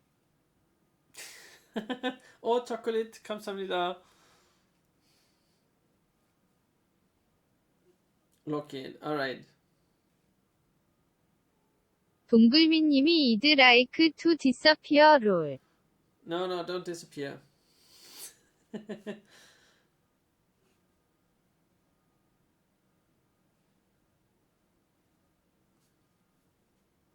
Oh, what happened?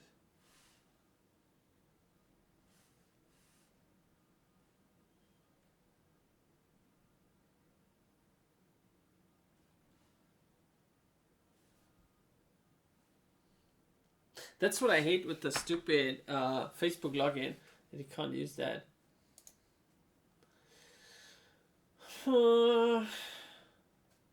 Yeah, then I have to do that on the other phone because my streaming account is... I won't use that on that phone because I separate these accounts. Don't believe in... 동글미 님이 오길 lost consciousness for about few hours 롤. Alright.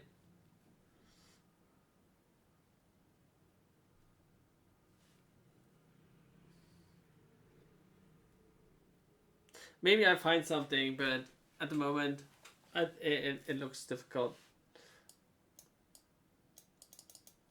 Maybe if I... Why is it all... 동글미 님이 lost lose. What I don't get is like, everything is like picture. You cannot like use the mouse 동글미 to 님이 copy see text. you next time. Alright, see you next time. 다음에 봐요. See, it's all pictures. What's the problem with Korean websites? Oh, that one. So let's go to research for that.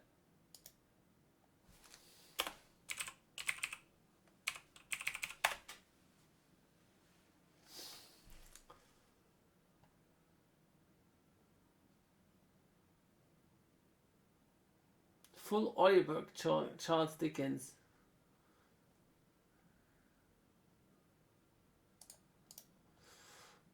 But I want to have that in Korean.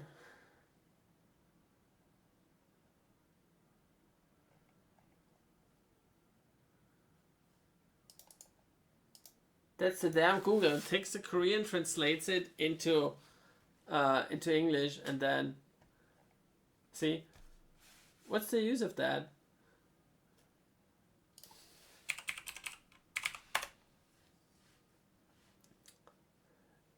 Get your free audiobook. Pimsleur Korean. I don't want to buy an English book. I want to have like, see, and then there is no Korean. I don't get that concept of these.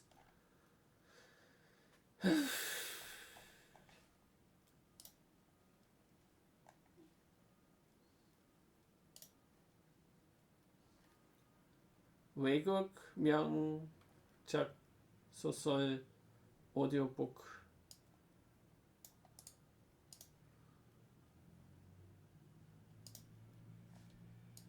세상에서 진실로 두려워해야 하는 것은 눈이 있어도 아름다운 걸 볼 줄 모르고 도처에서 그들은 누군가를 만날 수 있고 무언가 미리 머릿속에 암기하고 있던 것으로. That's not really good.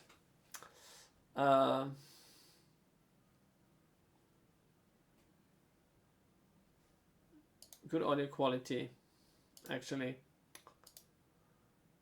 Oh my gosh.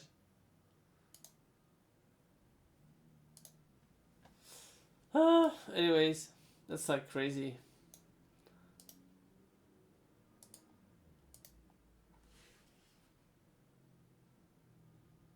Audiobook torrent, MP3 tone. 원웨이트프림님이 이무 SRC는 http 스태틱 큰즈분의 이모티콘스 v1 10분의 88 알트는 폭챔프 클래스는 아이콘.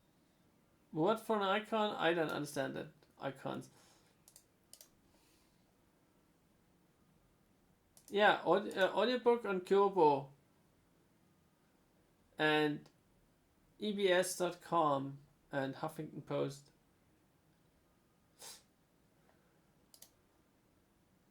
EBS audiobook.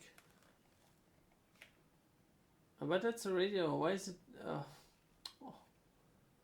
Man. But I guess you can't buy that on Kobo as well. Best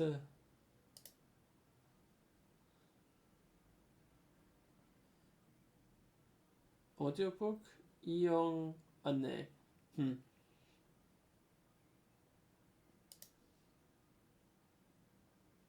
So can you buy that?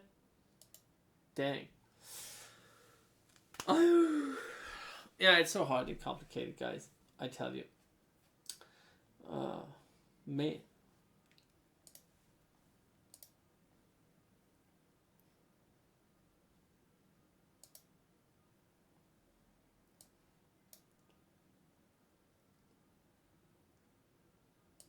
You can like pre-listen to that, but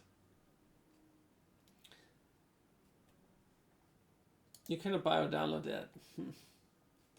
That's like not good.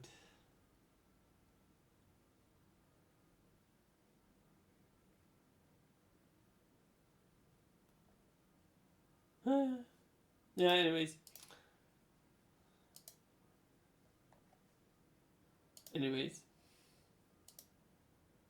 Yeah, so let me continue Thinking with my about your own studies. Marketing and how you're going to reach your customers, you can think a little bit about the different dynamics at work, homophily versus influence, and who you're going to use and how you're going to get them to help spread your word and bring in more customers and more connections to your business.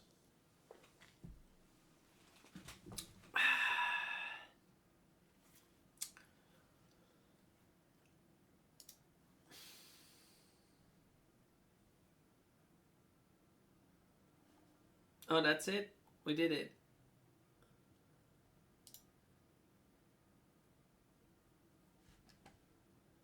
And we need to update that one.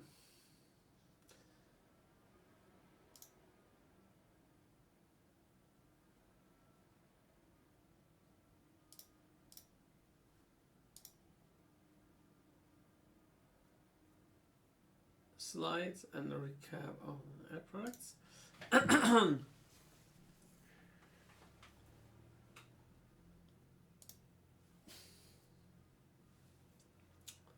And the transcripts. So that's with week number 8.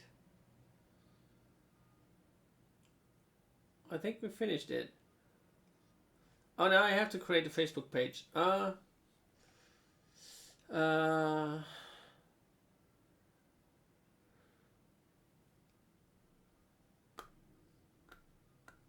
I don't have time for that module, so I go back to modules, and then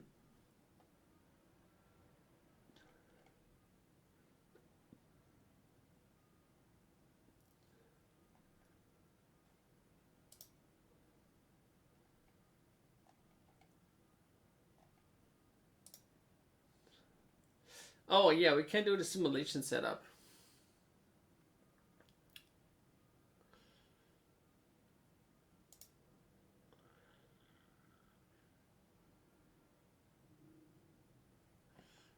Let me check on that first.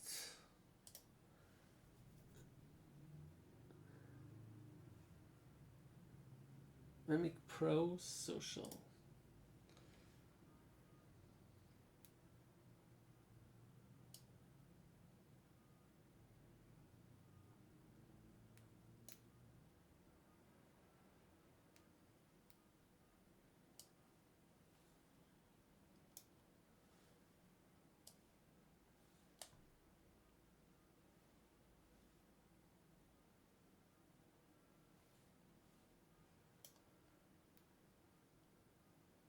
So I have to do like social media simulation, and let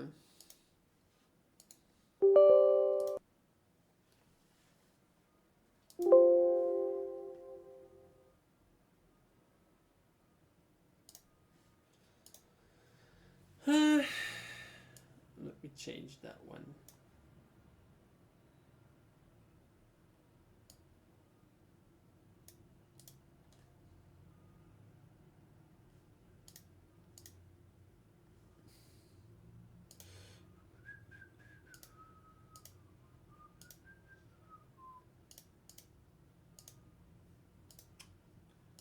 Oh, come on.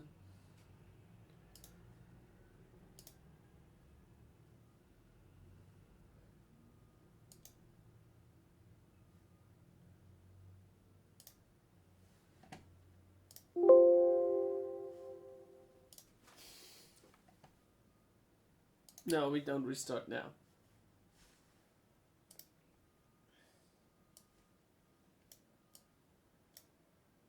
Hush. Open up.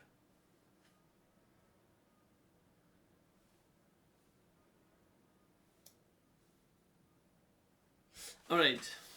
So now we can do our simulation.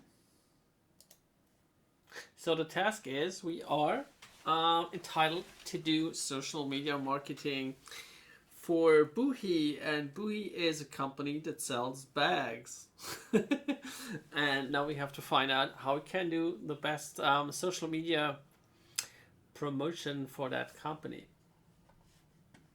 So we can read what it's about. So Boohee Supply has a market share of 8% in bags, and it's has a gross revenue of $15 million.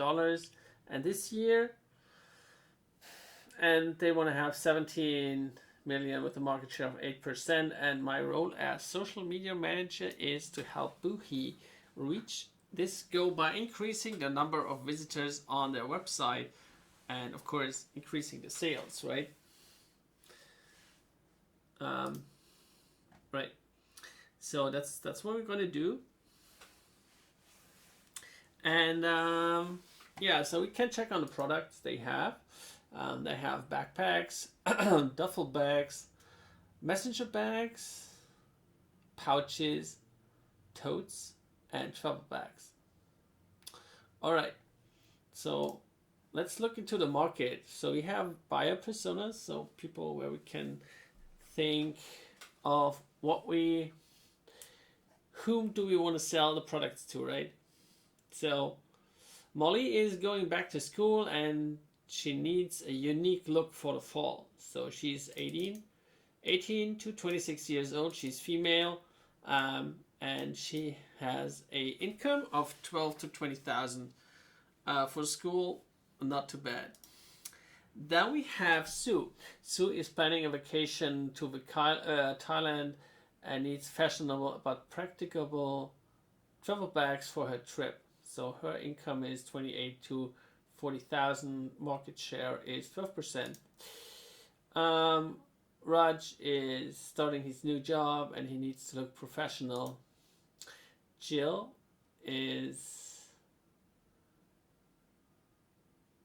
she's teaching Zumba. All right. Sally needs a bag for the beach. Yeah, look at this. Oh, she has money. She has money. And day packer Tom needs a multi-purpose trip. And hipster, she's a hipster. She's a lot of money. She has a lot of money. And but the market share is only 5%. So the question is, when we try to market, so market share of his is 29%, 8, 10, 16, 12, and 20. So we would start with Tom because we have a market share of 29%. So we would, I think, have a huge impact with that. And that's the insights on Facebook. So the page has 500,000 likes. The age group is 18 to 50. 46% is male and 54% is female. Reactions, the click rates, the shares, page likes, conversions. Yeah, that could be better maybe. And the revenue. All right, we look at the Twitter. So we have a budget of 5,000 per week. And with that simulation, we can transfer. So if I don't spend all 5,000, I can use it in next week. So with the pay-per-click ad simulation, we could not do that. So, and what will be our goal? So spend your entire budget.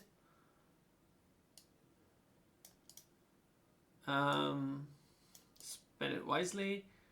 Grow your reach, increase your engagement, and increase conversions. All right.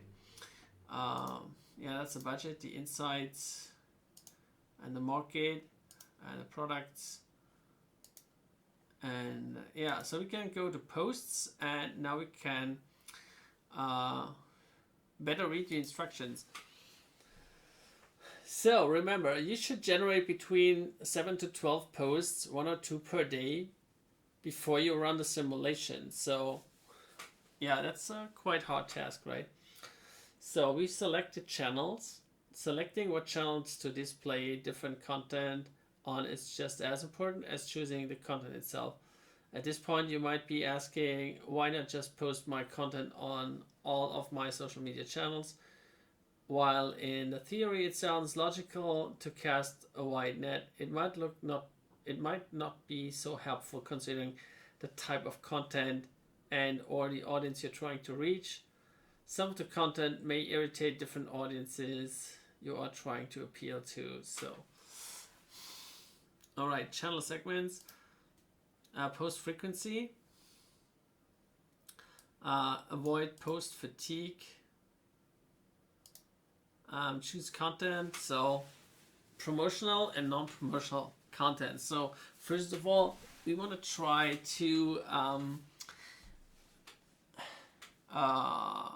get like engagement and want to have like people realizing about our company, but not just like pushing them into a sale, right?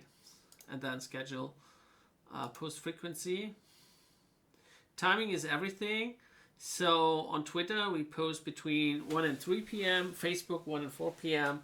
Tumblr is 7 to 10 p.m. Instagram is 5 to 6 p.m. Pinterest is 8 to 11 p.m. and Google is 9 to 11. Yeah, I don't use Google Plus. Anyways, all right. So we are starting. we were told in the simulation setup we should look for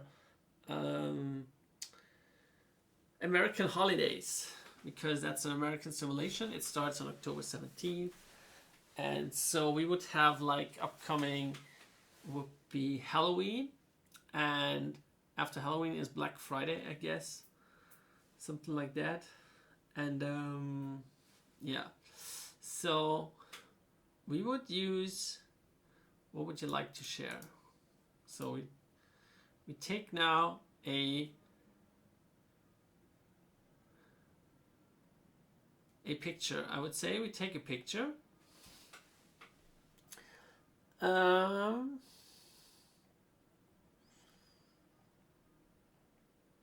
we have something?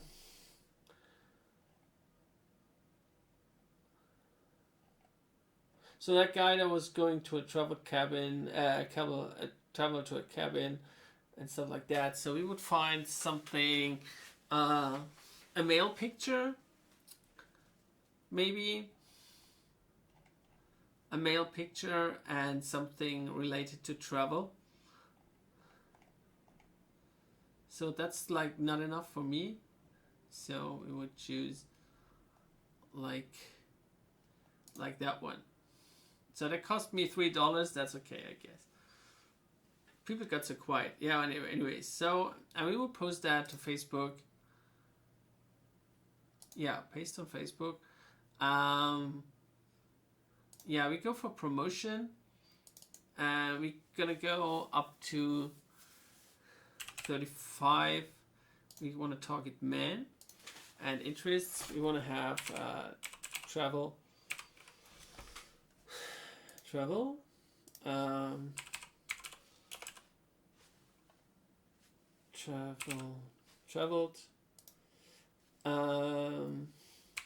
Bag. Can we search for bags? Bags.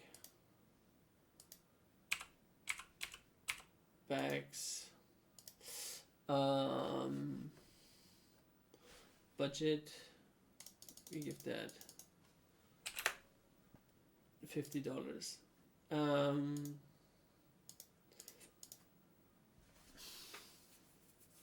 Yeah, we need to select more for the audience. That's like a little bit complicated with that simulation. And then what else can we do?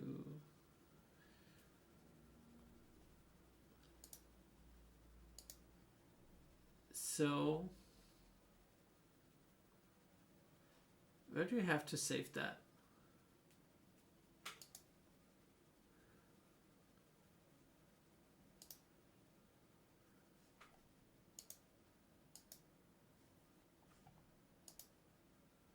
So I want to go to market and I want to look at that. So backpacking, hiking, day pack. All right. Can we copy that? I don't know if that's working.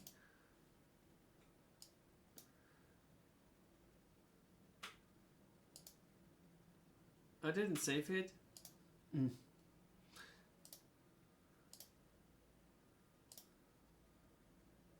No, we don't promote that one. Twitter, no, I would say Instagram. We would use Instagram. And we take the one we had earlier.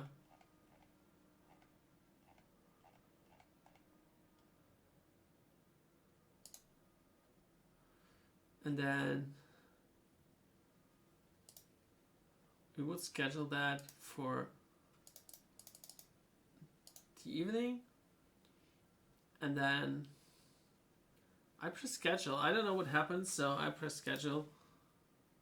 And the post has no text. I think I can.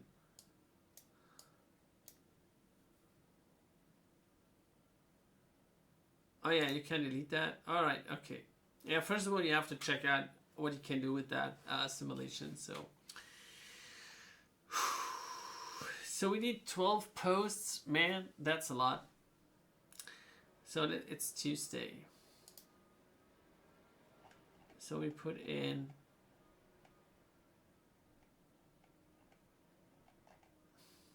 back sale today only. Yeah, we can use that later on. So we use that one. And then we go Facebook, promote yes.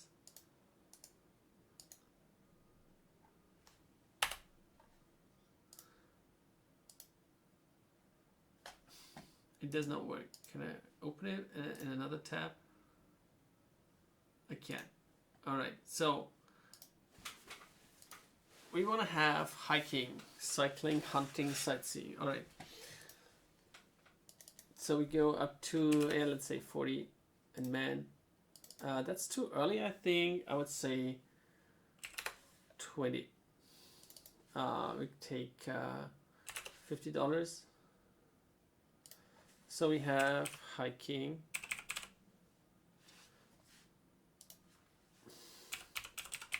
cycling. Oh, come on. Cycling.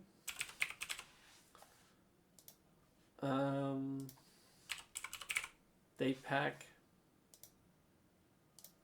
What else? Day trip and travel. Day trip,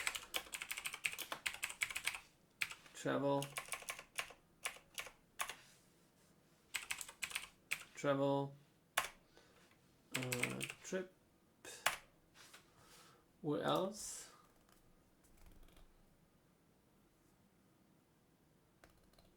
Vacation, sports,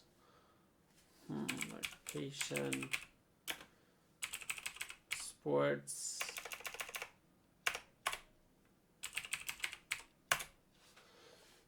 vacation, sports,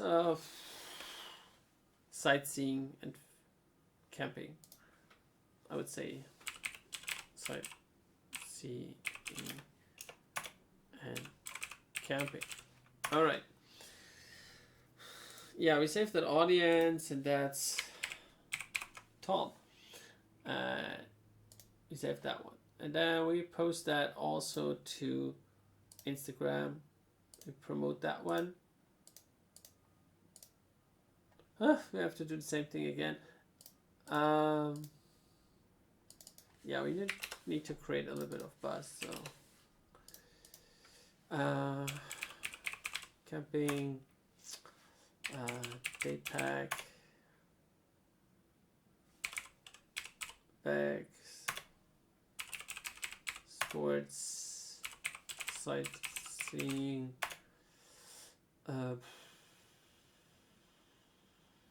day trip. What else? What else do we have?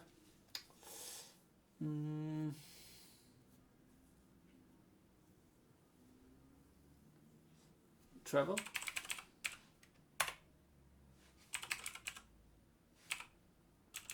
Traveling. Traveling. Oh, there's traveling bags.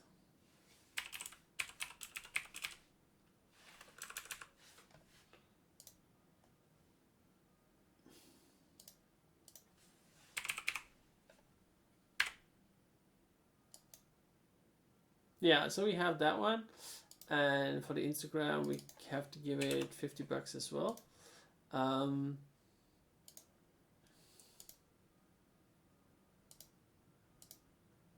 Oh, there's like target general interest budget.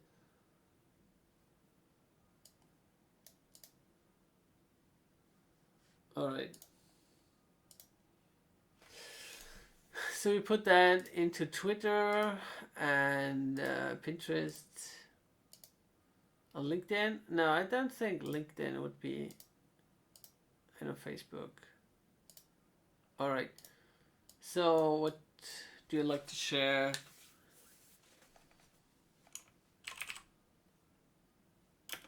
Did you prepare everything for your weekend trip? And what's called Buhi. So we make hashtag Buhi trips, Buhi bag. It doesn't matter. It's just like it's just like an idea, right? So we scheduled that one. So that was Tuesday. Oh, the time. We have to find the time. Yeah. All right. What's next? So we are trying to get people ready for their day trip. So we would use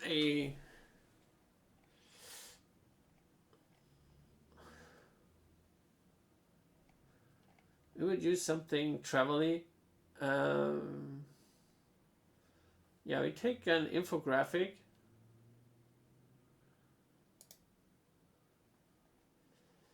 And we put that on Wednesday. We also go for the afternoon. And we try a different time to see when we get the most. So we go to all platforms. All right. And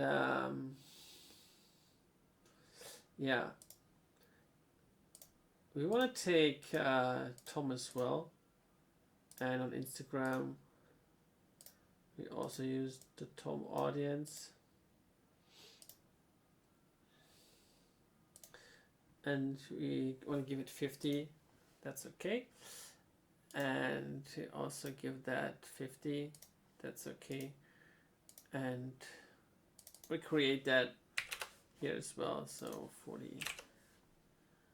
Give them $50. So bags, travel bags, traveling. Traveling.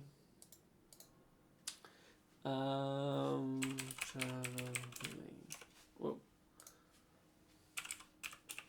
Camping. Day trip. Sightseeing. Yeah. That's okay. We just want to play around. That's like first run. So we schedule that one. So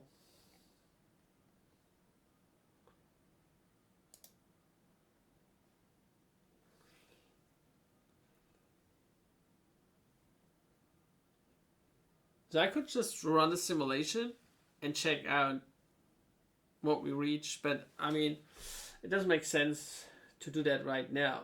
So we would go for a sales post, I would say.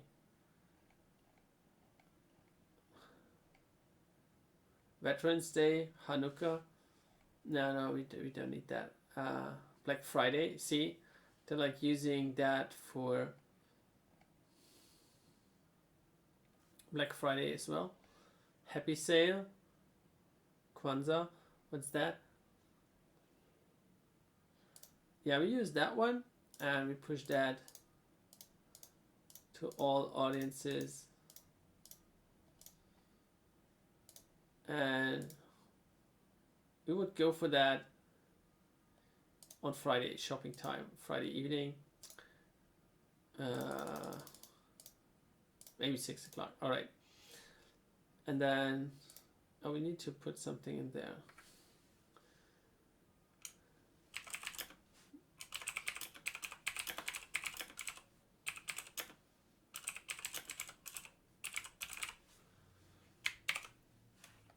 So,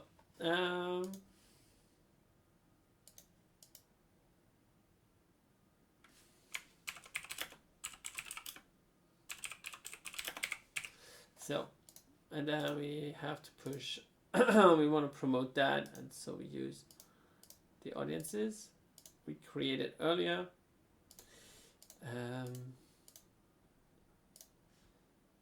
Which one was that one?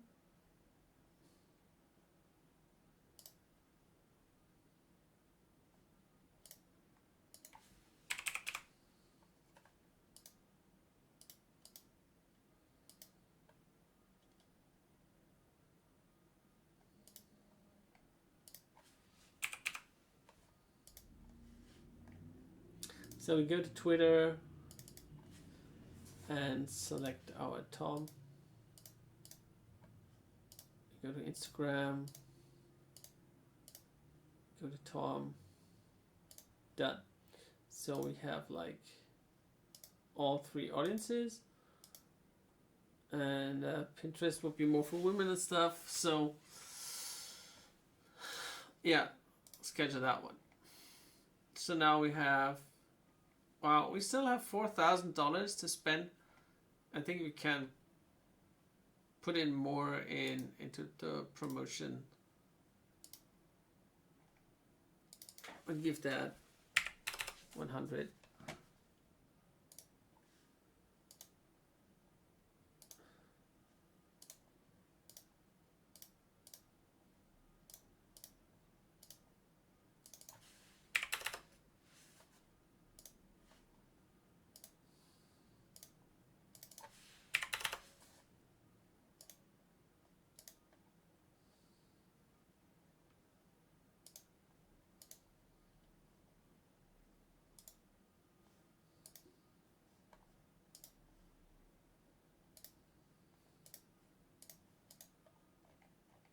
Dang, that's a lot of postings.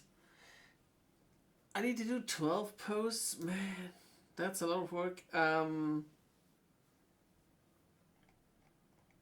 So that's the one we want to post to promote our sales. So I would give that like 200.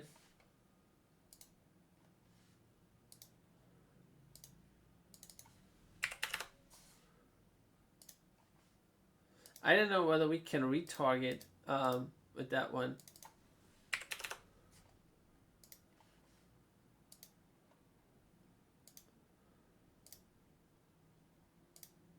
So yeah, I just want to focus on a couple of platforms and then check out how this is working. So the promotion runs until Monday. All right. It's nice that you get it like the green one, so you would know when you promote and when you don't. Then I would. There was that nice picture with the man, and then we could target our business guy.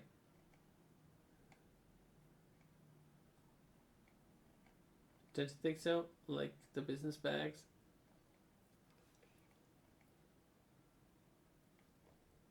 That picture is like double.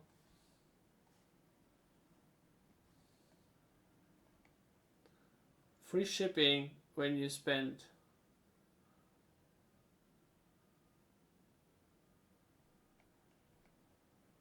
All right. Now we want to find now something business related.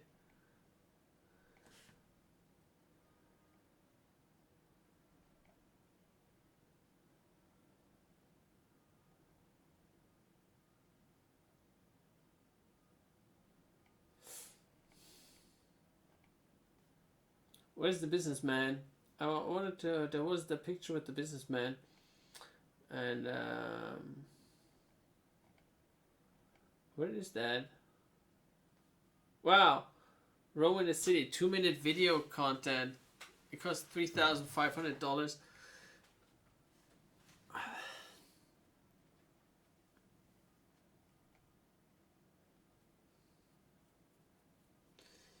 Whew.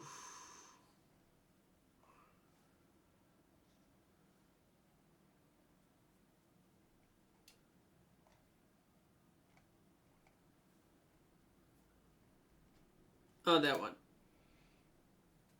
So we want to go with that one. We go on LinkedIn, and we want to promote that. And so we go for Raj. He's 18 to 26. All right, so we go for 18. I would say 35. We go for business type of person, so work, backpack, computer. We go for all, And interest is work, backpack, computer, meeting, travel, and business.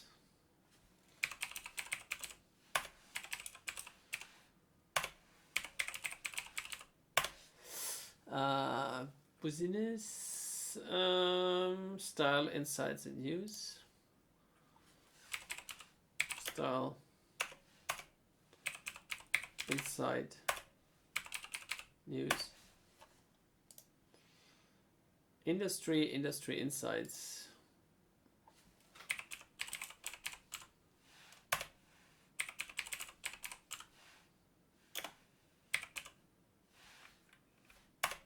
Industry insights. Founder, owner. Founder. Owner. CEO. Inspiration. Inspiration. Bags. All right. We give that one 150. And we save that as Raj. All right. He's working a lot, so we would give that post to the late evening. I would say like 7. Maybe this guy's at home at 7, so maybe 8 o'clock. So, all right.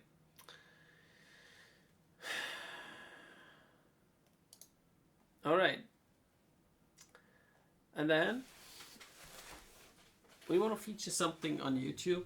We still have $3,000 left, so I would say we go for a video or something and try to target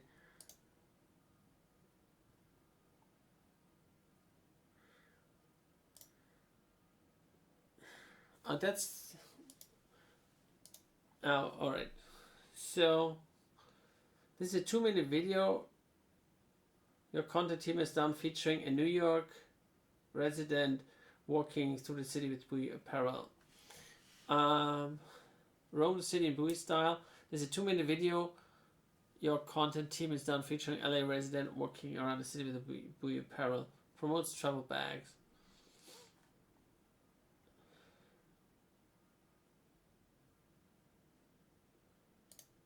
Let's go for Raj again. I give that 1,000 and at least I would say 20. It doesn't make sense. I would go up to 50 and then we make business CEO. Is there a difference between CEO, bags, backpack,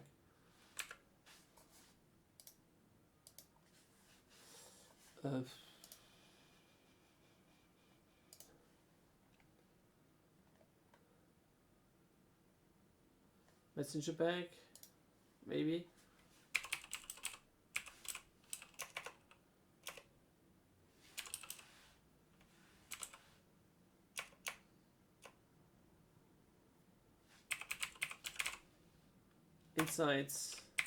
Inside,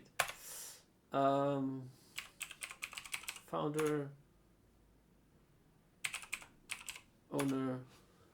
What else do we have with that? With Raj, travel, business, and stuff.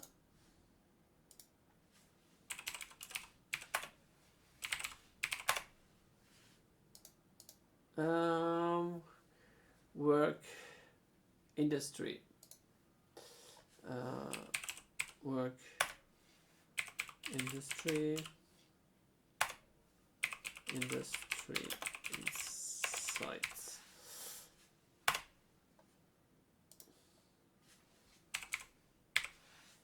So we save that one. So now we have 1, 2, 3, 4, 5, 6. And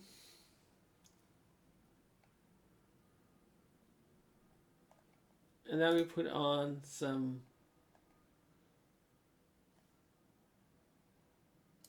back sale. We put that on Monday. And then we would use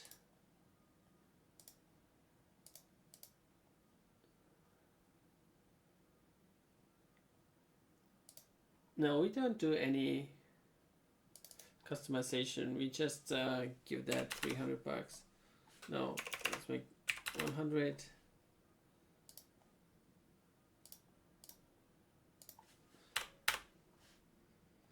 And you go on Instagram.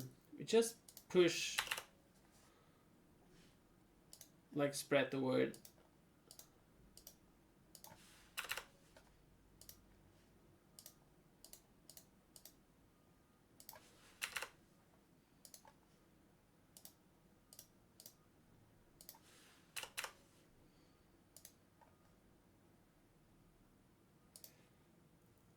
So that's Sunday, and I would say for Sunday we go a little bit earlier.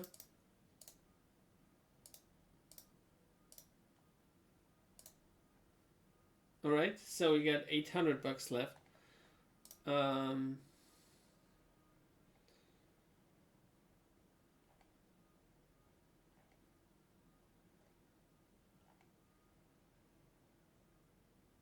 No, we don't need winter sale.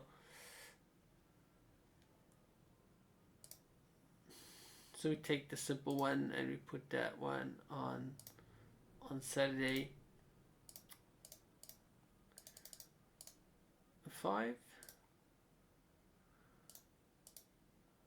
Yes, yes. Done. Done. Done. Done.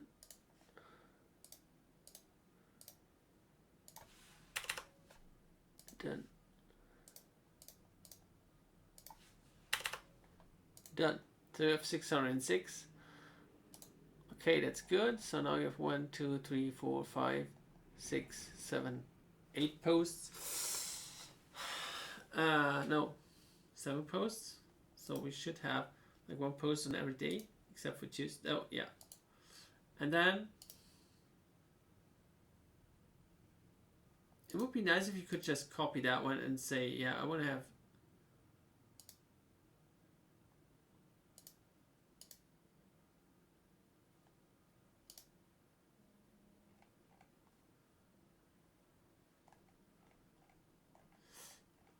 and then I would say we take one more young professional infographics and we put that onto Instagram.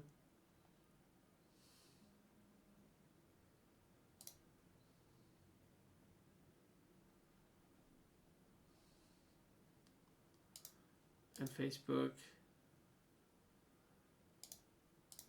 and Twitter and Pinterest. Yeah, we push that to all. So we go for Thursday 5 p.m. So we schedule that one. We still have money left, so we put on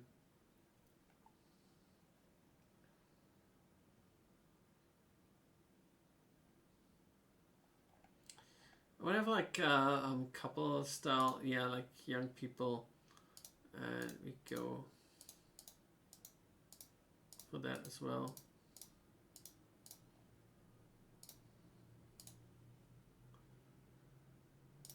We don't have anything on Saturday.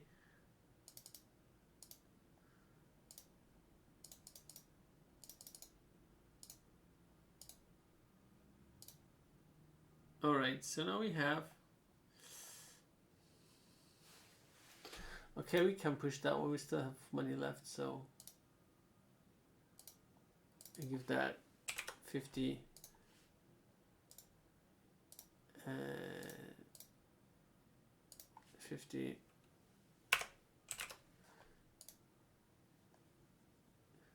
Oh no.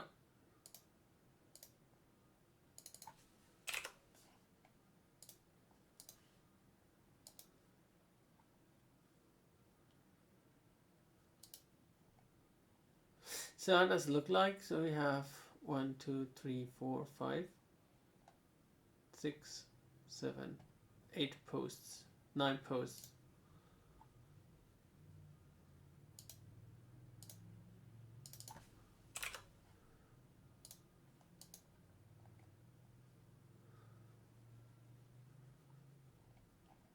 All right, so we have a post for every day, and then let's run the simulation. Let's and take a look what's happening. So I got like $77 left. Okay, we're on the simulation. I don't know how long that takes. Oh, look at this. So we get clicks improved. Wow, that was fast. I got 170 conversions. That's good. And we spent $50 and we got 4,000 revenue. Ooh, not bad. So the infographic didn't catch on. We had a good reach. That's interesting. So, course rankings. Oh my god. I got a revenue of 100. Well, look at this. This guy in the first round, he got 5 million in revenue. Oh, come on, that's hilarious. Oh, round finished. Yeah, overall. Okay.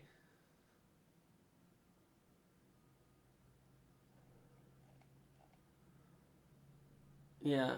All right. What's the stars? Customer satisfaction.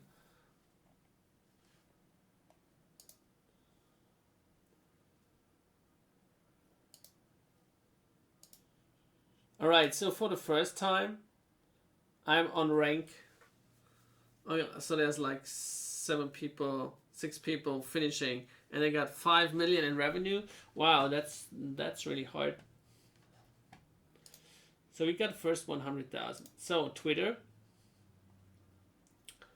On Twitter we get. So the infographics did not convert into anything. I got like, did you prepare everything? They got like a good reach. We promoted with $100, got 4,000 back. That's good. The infographic got us a lot conversions on Twitter.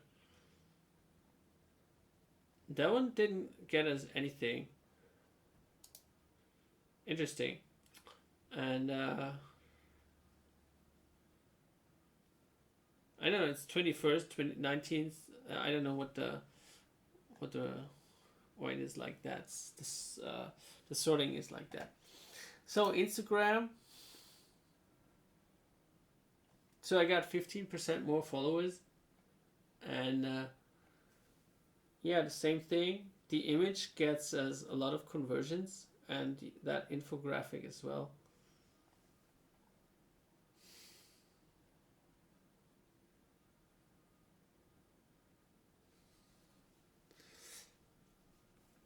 Pinterest. Pinterest got us 200 followers more, clicks more, and some shares. We also sold something interesting here as well. This one got like, that image got promoted, and that one, these others didn't get promoted. So this one got promoted and it didn't get us anything. LinkedIn. So we got 81% more followers on LinkedIn.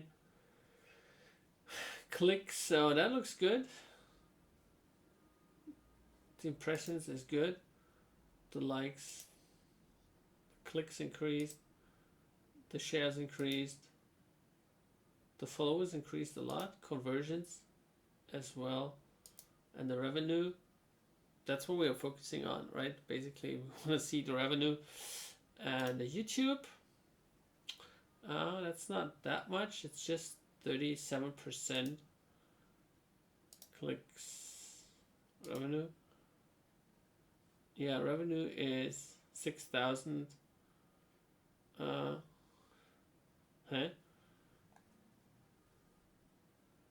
I'd say it's combined. All right. So, what do we learn out of that? That's the question we have to answer now. What do we learn by looking at these? So on YouTube, on the 20s, that one was not really successful. So the promotion with the big sale, that was not helpful. The video gave us a lot of reach on YouTube, and it gave us the biggest revenue.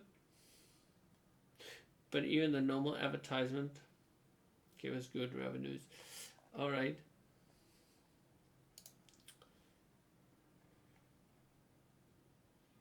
So on Facebook, we only grew by 40%, but we already had a lot of viewers, a lot of people.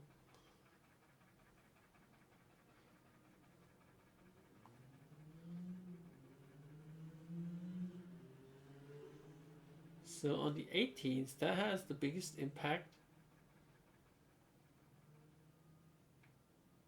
What I don't get is, it says revenue, right? So when I go on the 18th, it says 1,920.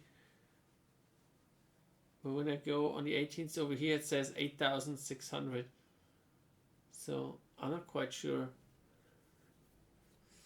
how that works, the conversions.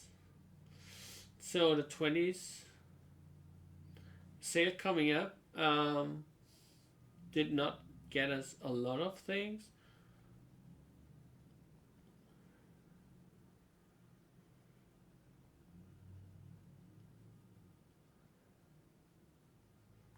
I don't know why that got 2 times. I don't know. So that one was wasted money.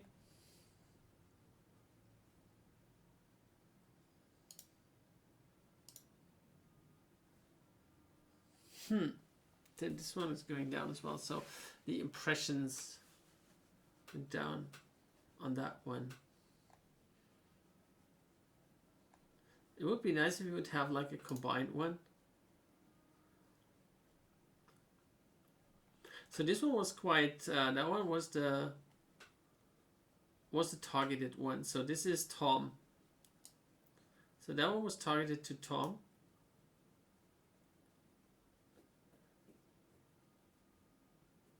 Where's the one that I used? Didn't I posted something for Raj, so I can't see that. Or maybe I misclicked something, that could be. So and Instagram. Yeah, the visuals always get, but also the infographic, look at this, the infographic had a lot of impact, and we did not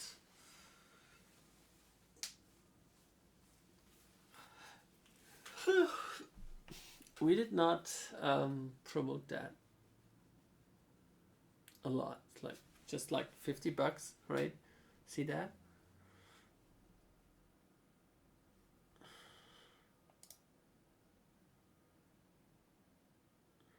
The click-through rate and the CPC.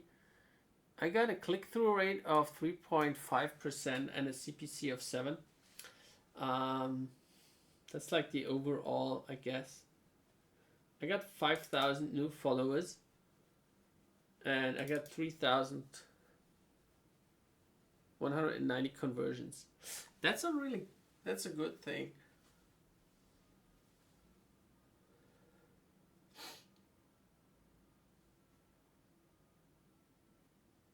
So, what can we learn out of that?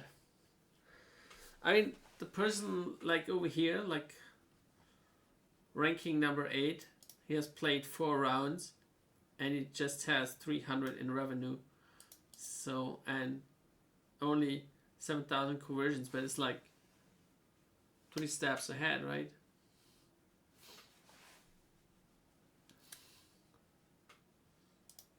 All right.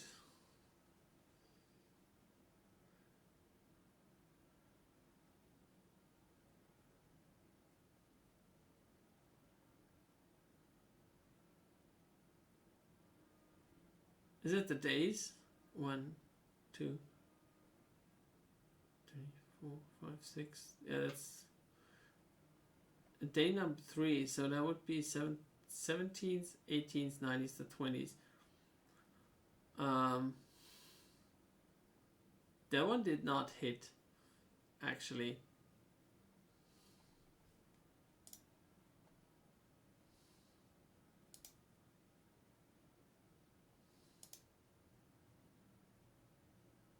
So on Pinterest, we did not advertise that much.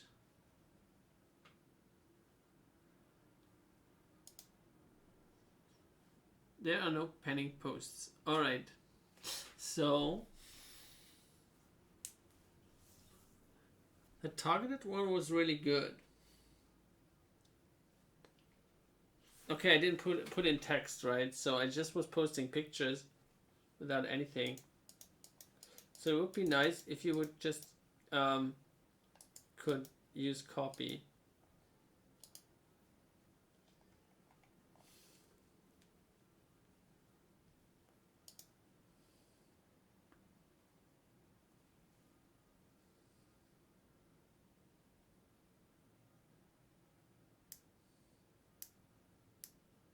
What I don't get is, he said you can transfer the money into the next round. And I had 77 left.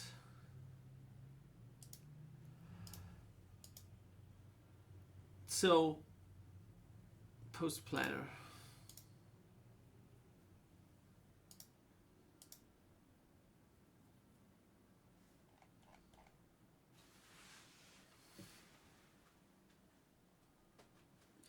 But I was posting, I had more posts. It just shows me 7. 1, 2, 3, 4, 5, 6, 7, 8, 9.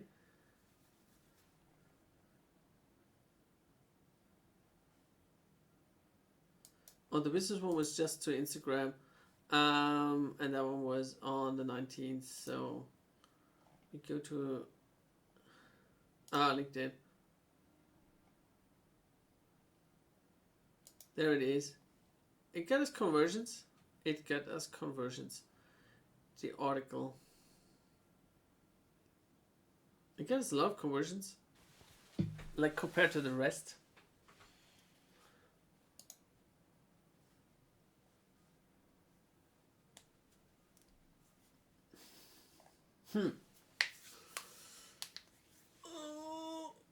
So anyways, I've been streaming a lot.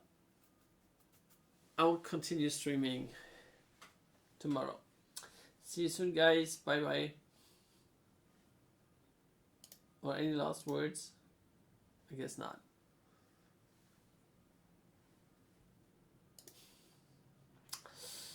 Bye bye for today. See you soon.